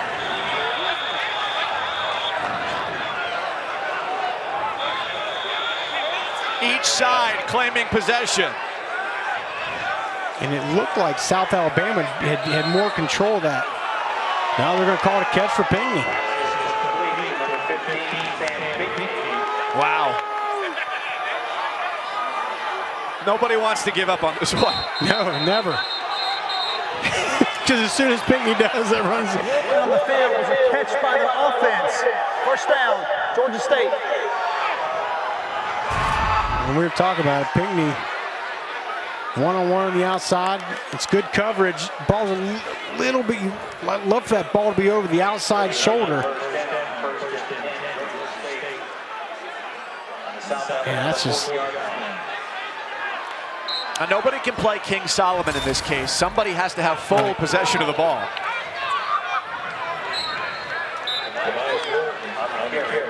Usually in that situation, they're going to give it to the wide receiver. He's got it in the left arm in there, and that's where, if they're going to the ground, if Rocket could find a way to just tug that away and get it away from the chest, away from the body of Pinckney, he may get the call, but Pinckney a good job of just squeezing that thing and holding it in.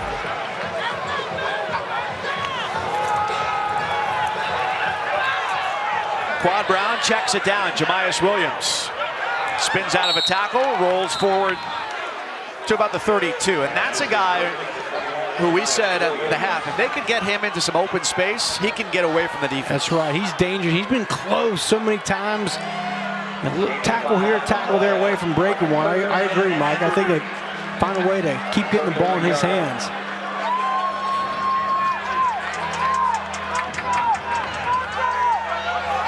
We're going to third down.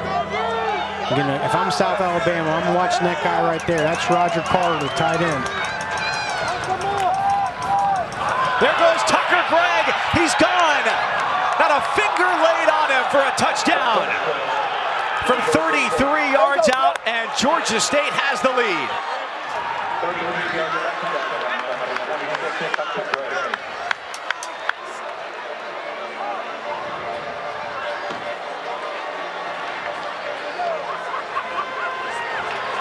You said it, Mike. He goes off to the right side there, completely untouched.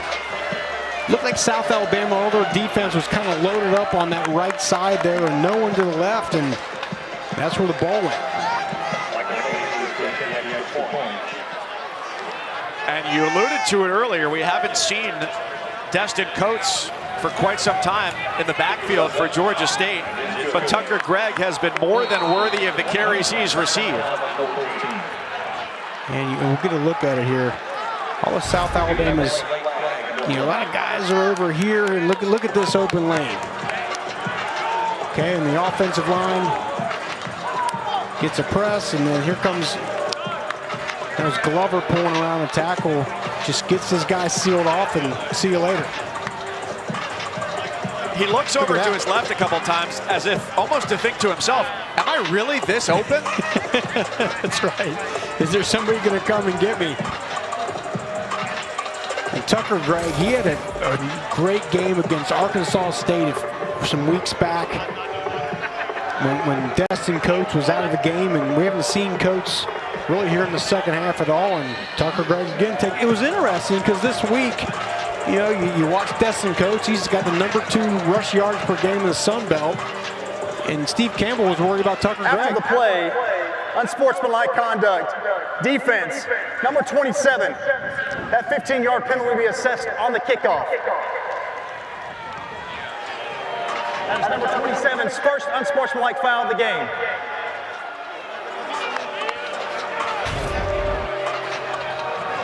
Okay, I wonder if there might be a punch here. I guess they're calling it that, not shove there. Yeah. I don't know. I guess. I don't know if I love that call either. It wasn't like there was a punch to the face or anything like that. A little shove. It's Dwayne Betts. Let him play. But if there has been, to borrow a legal phrase, a precedent set by the adjudicators, you've got to know that's what this crew is looking for. That's what they're going to call. Oh, you're right. Yeah, because they called Pinckney on the personal foul down the other end of the end zone in the first half. Rocky, quick rules change proposal for you. Kickoff through the uprights. Count it for 1 point. I'm for that. Yeah. Right? Why not? Yeah. I realize it's a little wonky, a little wheels off, but I think it would be fun. It would certainly keep you from committing a penalty on defense, right? There you go. Who says no? And if you could do it on a regular kickoff without a penalty, you should be rewarded for that degree of difficulty. You know what? I think I'm going to go with you. It's like a three-point shot in basketball. The further away you get from the basket, you should be rewarded for that degree of difficulty. All right, I've got one person on board. Coaches are going to be scouring the country for just the strongest legs out there to. As if recruiting wasn't difficult enough already. Right. Yeah. I'm sure they'll go to Australia though and find these guys. Already a prime hot spot after Darren Bennett's career in the NFL helped bring more and more punters from down under over to the United States. Stevens McQueen, great linebacker for Georgia State. His name is pronounced Trajan, but he's named for the former Duke basketball player Trajan Langdon. His dad is a North Carolina fan growing up. Trajan is from Charlotte, but his dad just said he liked the name, and that's where he got it. Low throw to the outside, but a fingertip catch saves it from being an incompletion, but there is no room to run. That's kind of my dad, and watched Rocky in like 1979 and said, I like the name. Actually, that's not what he said, but I don't believe him. I think that's where he got my name. Did he ever bring you to Philly to run the stairs at the museum? I have been there, and I have run the stairs. After this game, we can drink some raw eggs together, too. You first. Trouble on third down. And that bounces away incomplete from Kawan Baker as Desmond Trotter did his best to keep that play alive. Yeah, he's good at that. He keeps the play alive, but that's so tough. I can't emphasize how tough that is for those guys in the secondary to maintain blanket coverage for that long, like Chris Bacon did there, especially on a great wide receiver like Baker.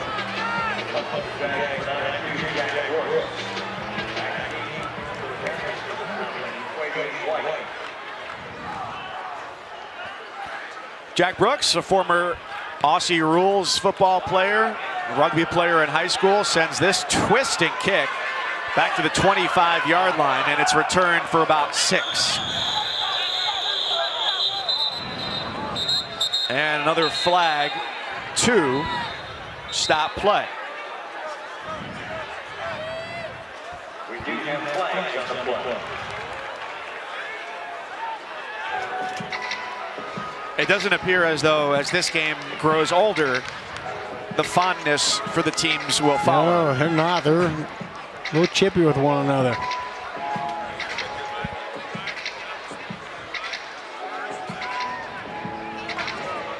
During a return, holding, receiving team, number 11.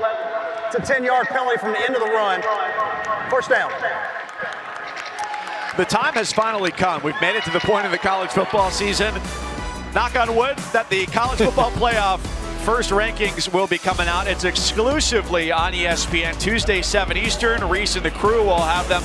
And a live interview with the committee chairman, Gary Barta, the AD at the University of Iowa. That's Tuesday, 7 Eastern on ESPN. And my picks are coming up after this play. I want to see what you think of them. I'm eager to find out, because they were in an email earlier this week, but I intentionally deleted it so that I would be surprised. That's not what that's only for that email. I saved the rest of your emails. I want you to know that. All right, Rocky, what do you got for us? Here we go. So Bama, I think, is undisputed number 1. And to me, this one here, I think obviously Notre Dame gets the win, but then Ohio State, and I didn't get the score of what that was or how that game. I know they had a tough time with Indiana. Won by 7, 42-35. But I think Notre Dame's offensive line and run game is better than Ohio State's is right now. There's Carter out near the 40-yard line. Ohio State, though, I think there's a point by a contrarian to be made that the teams they've beat, not great. 100%. That also goes into the reason I put that. They beat Nebraska, who's 1-2, Penn State, who's 0-4 coming today, Rutgers, who's 1-3, Michigan, Michigan's beat later in the year, but they're 1-3. So is that a big enough win? So. And you've got Cincinnati on the outside looking in behind Texas A&M. They are in for a fight for their undefeated lives right now, going up against UCF late third quarter in a 3-point game. So intrigue abounds here in Mobile as well, where we get ready to go to the fourth quarter. Things are interesting. Panthers up by 7.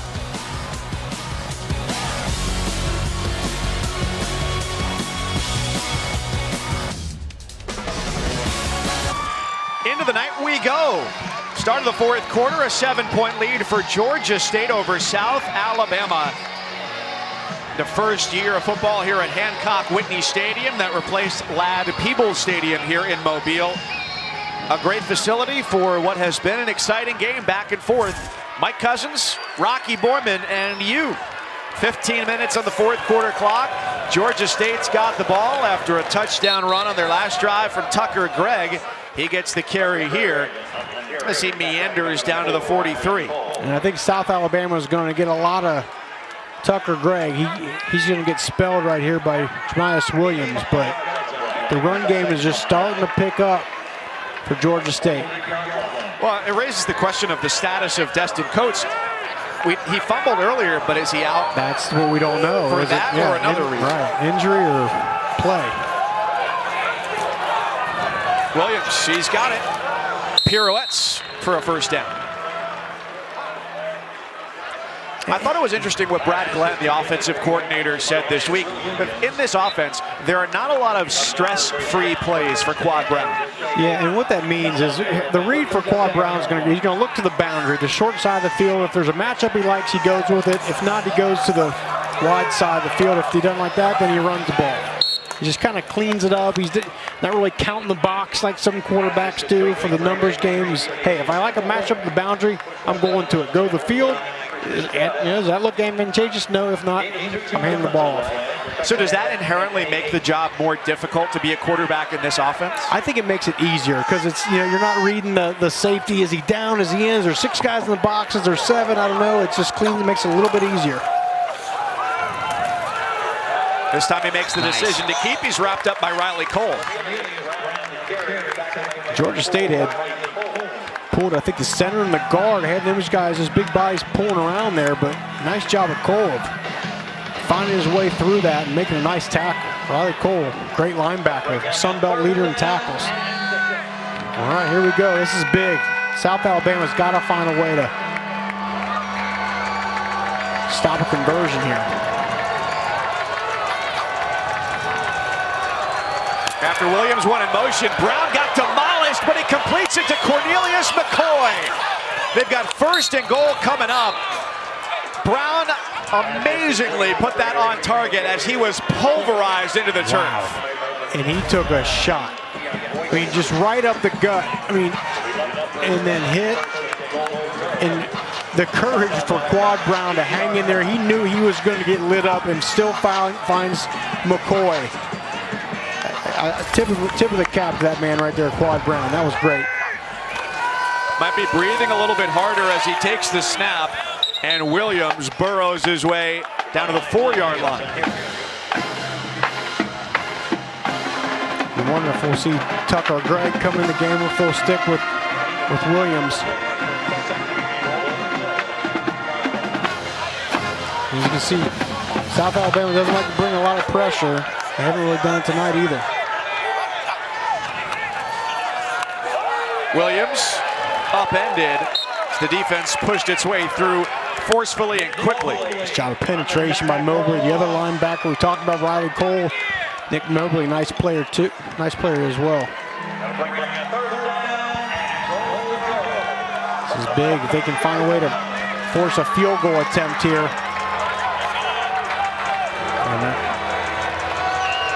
I'm looking at that matchup. Top of the screen is Pinckney, one-on-one. Brown back to throw. He releases, caught at the 7, and a one-on-one touchdown saving tackle by A.J. DeShazer. He misses that at 6. You said it, Mike. Excellent job of tackling in space. If you're a linebacker in today's football, you got to be able to tackle in space. The offenses like to spread you out. Look at this, a lot of green on either side. And what he did, Mike, is he didn't hesitate. He didn't wait back and wait for the wide receiver to put a move on him. He went and got it. So short field goal here for Hayes, but nothing's a given. 22 yards. He's their backup kicker with Ruiz unavailable today to make the lead 10. And the kick from Hayes is good. This game was locked at 7 for an eternity. It's a 10-point game and an uphill climb for South Alabama. ESPN College Football is brought to you by Allstate. You've never been in better hands.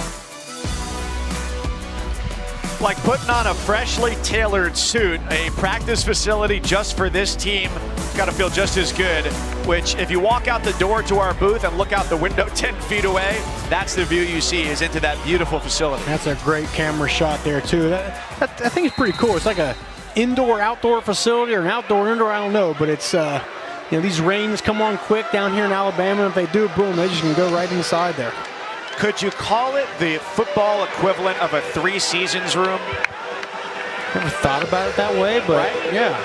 Now, granted, it's probably not going to be cold enough here in Mobile that you wouldn't necessarily use it in December, but we'll allow it.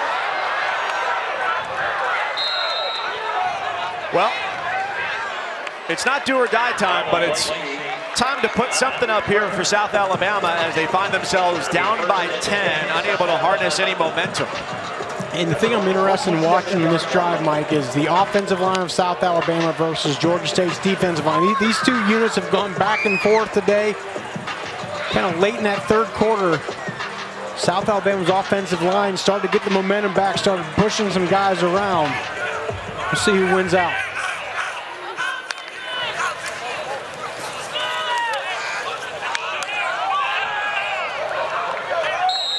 Trotter hands it off, and it's a gain of 3 on first down. Jared Wilson. It was interesting that the last offensive series, Wilson wasn't in the game. I mean, it was a good idea to get him back in. He's been their most successful runner here tonight.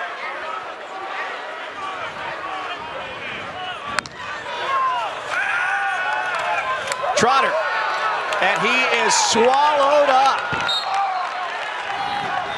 Akeem Smith helping to lead the charge of a bevy of white jerseys. And it's just a great job of a total team rush by Georgia State. I mean, they get the pressure on the outside, but then the pocket gets pushed up the middle as well, and there's just nowhere for Trotter to go. Keep him inside the hoop there with the outside guys, and then the interior guys just push and get in his face. Nowhere to go for the quarterback. So an injured Panther stops play. Georgia State a 10-point lead on defense. Closing in just about an hour away from kickoff tonight. 7:30 Eastern, 4:30 Pacific on ABC. And wherever you want to take it on the ESPN app. Oklahoma State, Oklahoma. The Sooners have won 5 straight. One of the best defenses in the league they'll go up against, and also one of the top rushing attacks in the Big 12 comes from Stillwater, Oklahoma. Chuba Hubbard, see if he can get off tonight. Here it is. If you're South Alabama, this got to come up with what's your best play call here. Critical. Find a way to keep this drive going. You got their 2 best wide receivers. There's Baker, and then there's Tolbert right there.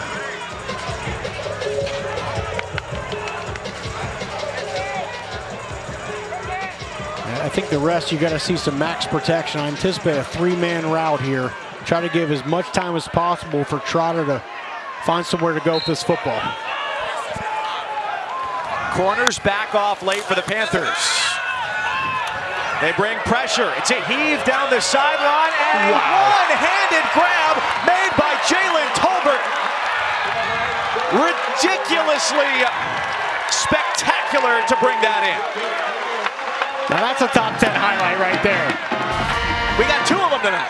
Reaching up into the night sky. This ball just hangs up there a little underthrown, and then just look at the height he gets. This time the pressure does get into the backfield and stops Trotter. This deserves another look. Look at the height. Jumping up in the night sky, kind of batting it to himself. And Quavian Whitehead, decent coverage, but the ball being a little bit underthrown actually helps Tolbert out. But then that's just incredible athleticism and concentration. We hyped up Tolbert coming into this game, and you can see why. The junior from right here in Mobile, helping to keep his team in it. Trotter under pressure, bounces it at midfield.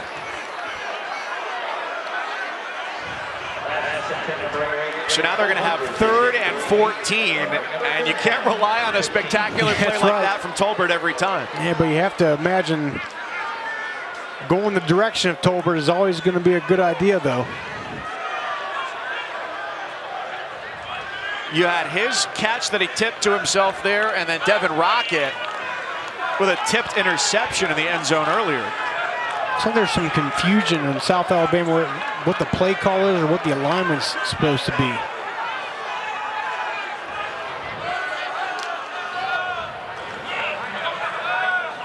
Trotter checks it down.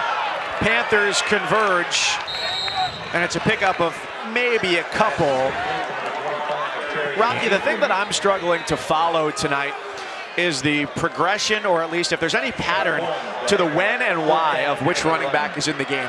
Yeah, it's certainly Phillips is, or excuse me, Jared Wilson has been the downhill guy. But look, here's a 4th down here. This is crucial. Baker at the top. 7 men drop back. ball is tipped and incomplete, and it's a turnover on downs. Nearly intercepted, which gave the ball another life. And crucial play, 4th down. He tried to find Cade Southern, but the bat tips it away by Crawford.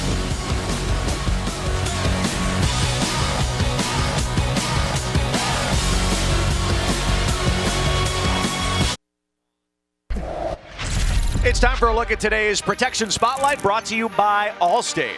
And Mike, you might have been able to run this one in, but Tucker Gregg gets the handoff. And it's just a great job by the offensive line. You're getting Glover the tackle, pulling around and sealing off the linebacker, and Tucker Gregg just takes it in. This is a nice job by that offensive line and Gregg. I'll give you this. I would have made it through the hole. I don't think I would have made it to the back to the second level. Depending on where your wheels are at this stage of your life, you know. Not great. So, yeah, if you're South Alabama, you're saying, okay, we're up against the wall here, but Georgia State has turned the ball over 4 times tonight. And they have never won a game when they've turned it over 4 or more times. I think we're going to see a lot of this man right there, Tucker Gregg, down the stretch here, wearing out that clock. Of course, both teams still have all 3 timeouts.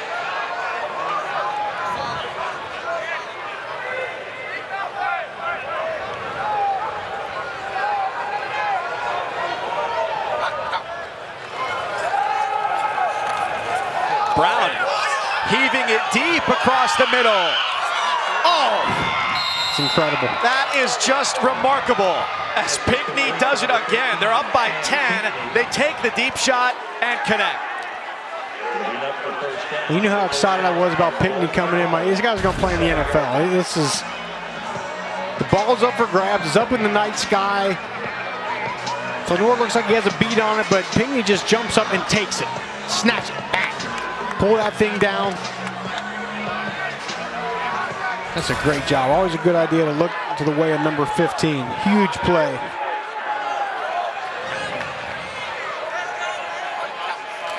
Carter motions across to set up some room for Gregg. That avenue never opened. He is stymied and pushed back. There's a little bit of that reminded me of DeAndre Hopkins' Hail Mary catch there. Well, there's a lot of the other color jerseys up there, but the hands go up and find a way to bring it down. And it wasn't just the catch, but the fact that on the way down, he took a shot also. Took a shot, yeah.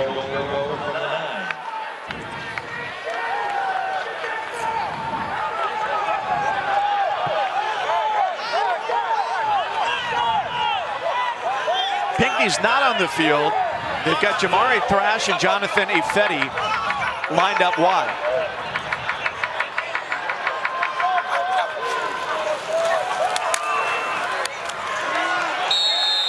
Flag is thrown as the run goes nowhere again.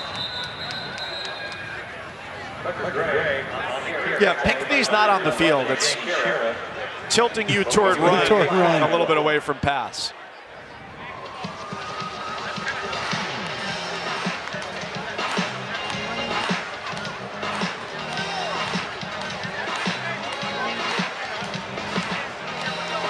What say ye, Kyle Olson?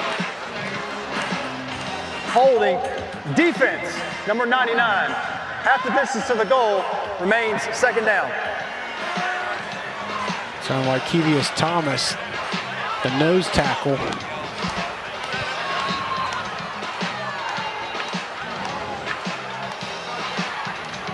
And you just have to think right here, Georgia State is going to have confidence in their offensive line and in Tucker Gregg and just keep pounding away here. Start off, they got a formation into the boundary here. Same receivers, same back, same tight ends. And it's blown dead at the 1-yard line as they set up Tucker Gregg for perhaps another touchdown run. And he has certainly earned it. You mentioned the game earlier this year where he filled in against Arkansas State, went for 142 yards. This performance may be even better than that by the time the night is done. Yeah, he's just been hammering away here as this game's worn on.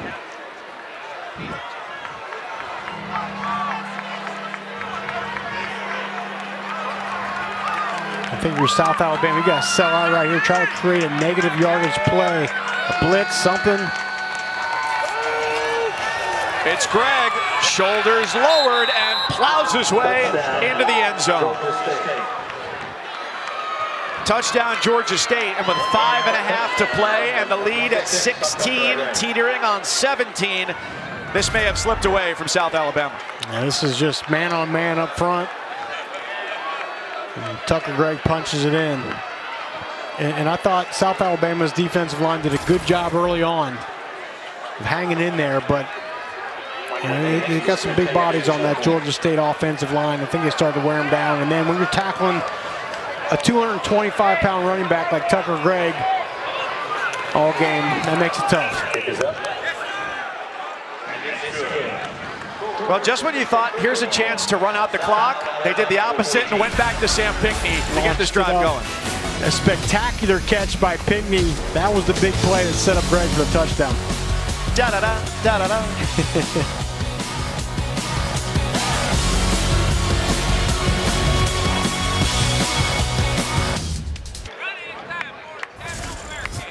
Another Georgia State touchdown gives them a 17-point lead, so South Alabama, maximum pressure right now. You remember the ride at Disney World, Mr. Toad's Wild Ride? Unfortunately, I've never been to Disney World. Disneyland? Yeah, if you can believe it. No, I got 3 young kids. I'll be there at some point real soon, trust me. Anyway, go on. You know you can get in for free, right? What? Huh? But that ride has been somewhat of a microcosm for the way this game has gone, with 5 combined turnovers, and where Georgia State's season has gone to this year. You can call it Mr. Elliott's Wild Ride. They will have alternated, if they do hold on and get a win here today, back and forth, win-loss for 8 games to start the year. Yeah. They've been up and down, and they play a pretty good ball game here tonight. They closed at Disney World in 1998, by the way, so. Okay, well, that's a little bit of an antiquated reference. So my kids won't get a chance to ride that, but nevertheless here, if you're South Alabama, you're down 3 scores under 6 minutes. You got to score fast here if you want to have any chance. They get a quick completion. Hits Jalen Wayne, but he is quickly steamrolled by Jalen Jones. And we know Trotter likes to put one up in the air. Got Tolbert to the top of the screen. That's him out wide up there. He came up with the circus catch earlier. Corners were playing back. That first wave entirely misses Trotter, and he takes off with a first down. Somewhat miraculous that he escaped being brought down. Great job staying alive by Des Trotter. You can see that pocket start to collapse. Just a little bit of window. Breaks 2 tackles. Scoots it forward for the first down. The way he got out of that was like a surfer just getting ahead of a wave. Just breaking a little behind. bit. You wonder how they do it. Inside 5 to play. Sutherland, the motion man. And out of the backfield, Avery, the intended target. And obviously Georgia State defensively, a lot of soft coverage. They're saying, hey, look, keep everything in front of us. We're not letting any wide receiver get behind us here. See a lot of 2 deep with the safeties.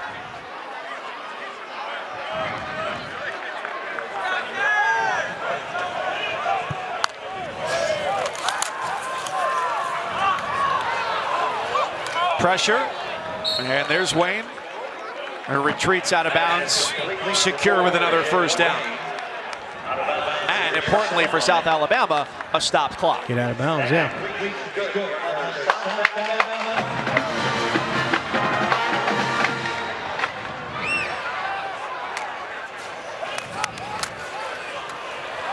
Four receivers looking deep, 2 defenders in the area, and that ball is incomplete. At the 5-yard line, it had multiple opportunities to be grabbed by a suitor, and it falls harmlessly instead. That ball almost popped back up to Jalen Tolbert. This was incredible, and he goes up and gets it again right there, gets scooped up. Almost. And I think that's, you know, look, you got to take a shot at some point. You can't just go methodically down the field here.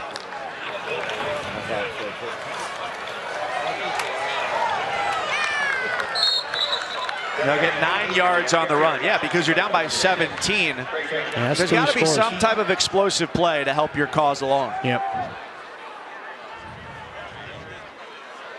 But again, Georgia State knows that. That's why they're playing off. They're playing corners, as you see, or playing. I don't know. He's going to come up there a little bit, but.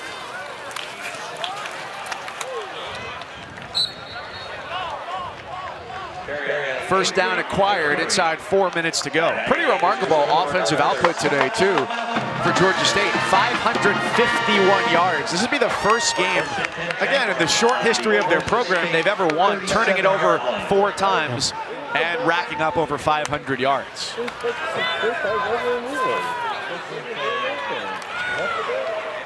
It's been a good job of tackling by Georgia State on this drive. Again, they're keeping things in front of them, but what that means is when they dump the ball off shallow, you got to come up and you got to tackle. You got to get them down. And one imagines as a defender, you're playing a little bit looser, a little bit more comfortable, knowing that you're up 17. Right. Yeah. Again, last thing you want is something to get behind you. Trotter is smushed. Hardrick Willis closes in on him and sends him down. And you're going to get the pressure to Ritter's right and then Willis up the middle. You get it there, and then there he comes and finishes it off. Moving inside stunt, splits. And this defensive line is just playing, just getting after the quarterback here late.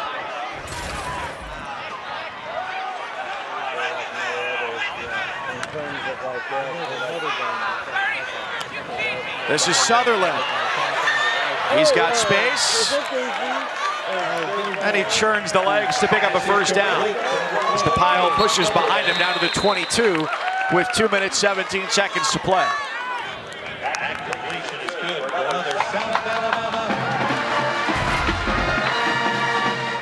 And he gets it. Man, Des Trotter is taking some shots tonight. He hangs in there tough, gets it to Sutherland. Sutherland had been an emerging target, but today mostly quiet. That's the 7th sack of the night from the Georgia State defense. Jordan Strawn with his 2nd. Jordan Strawn, those long arms like we talked about. He's just relentless to the quarterback. There he is coming off the side there, again, just pushing back. Just stays with it. And that's a key to pass rush. You got to have a great get off, and after that, it's just, are you not going to be denied? Can you keep your effort up and get to the quarterback? Coaching staff said this week for Strawn that he's put in so much extra work in practice, but also to give credit to one of their grad assistants, Bryson Allen Williams, who played linebacker for South Carolina. That's where Sean Elliott came from, and then went to camp with the Oakland Raiders. So a guy who's got good experience to be able to help Strawn, who's in his redshirt junior season. Yeah, he really worked on his pass rush, as you alluded to, and it's paid off. So the 7 sacks for Georgia State has tied a school record. The pressure campaign they're mounting here, that record could be broken. Just putting a world of hurt upon Desmond Trotter. Kid's tough. He knows he's going to get hit. Ow. Yeah. My back hurts watching. That's right. Timeout, South Alabama. And you just wonder at this point with, the game out of reach, do you keep putting your quarterback in a position and take shots like that? Do you put someone else in, or at least get him outside the pocket? I don't know what it really does to have your best quarterback in there taking a bunch of shots here late in this game, down by 3 scores. It doesn't seem there's a lot to be gained for the team on the verge of dropping to 3-6. Had a really exciting game earlier today as Coastal Carolina remained undefeated, and they've got the inside track to the Sun Belt East title. Texas State, how about that? Got its 2nd win of the season, taking down Ark State. And they've had some close losses this year and finally find a way to come out on top there. Jake Spavital's team, and Army just clipping Georgia Southern. And Middle Tennessee getting the win over Troy, which was hampered. No Chip Lindsey, their head coach, testing positive for COVID-19 this week, as did Billy Napier, the head coach of Louisiana. We wish them well in their recoveries. May they be expedient. Taking the shot they were looking for, and it's knocked away in the end zone. The Panthers defense persistent till the very end.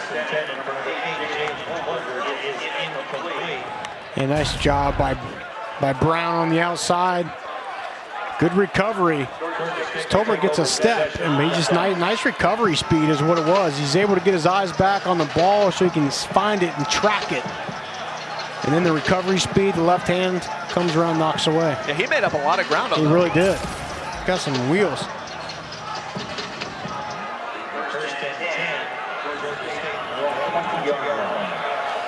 Michele Colasurdo will come on at quarterback here to finish things off for Georgia State, as you alluded to on the other side, Rocky, to let a backup finish things off.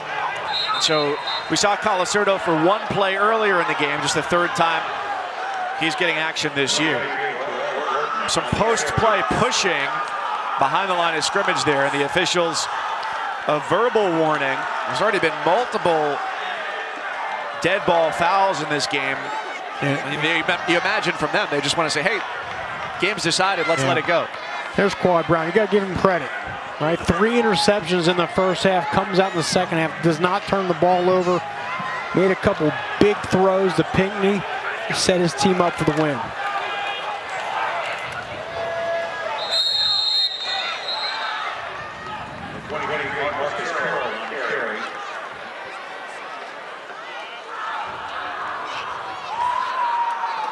There's an excited Quad Brown. Again, as a player in football or in life, you got to have a short memory. You know, you make some mistakes, you got to find a way to bounce back, get it out of your head, and move forward. I thought he did a good job of that here tonight. So Georgia State gets to 4-4. South Alabama's losing streak extends to 4 games as they fall to 3-6. Just a couple games left to go in the regular season. Georgia State's got to be the team feeling good today. Yeah, feel good. You want to end the season on a high note. And look, every team is eligible for a bowl this year, regardless of record. But look, when they're selecting those teams, they're going to take the ones that have more wins, the ones that are finishing strong. And I think the Georgia case is trying to make a case for that as this season closes. A stagnant first half turned into one sparked by offense in the second. Georgia State victorious 31-14 over South Alabama. On behalf of our entire production crew here in Mobile, Alabama, my great partner Rocky Boyman, I'm Mike Cousins saying thanks for watching. So long. College Football 150 comes your way right now.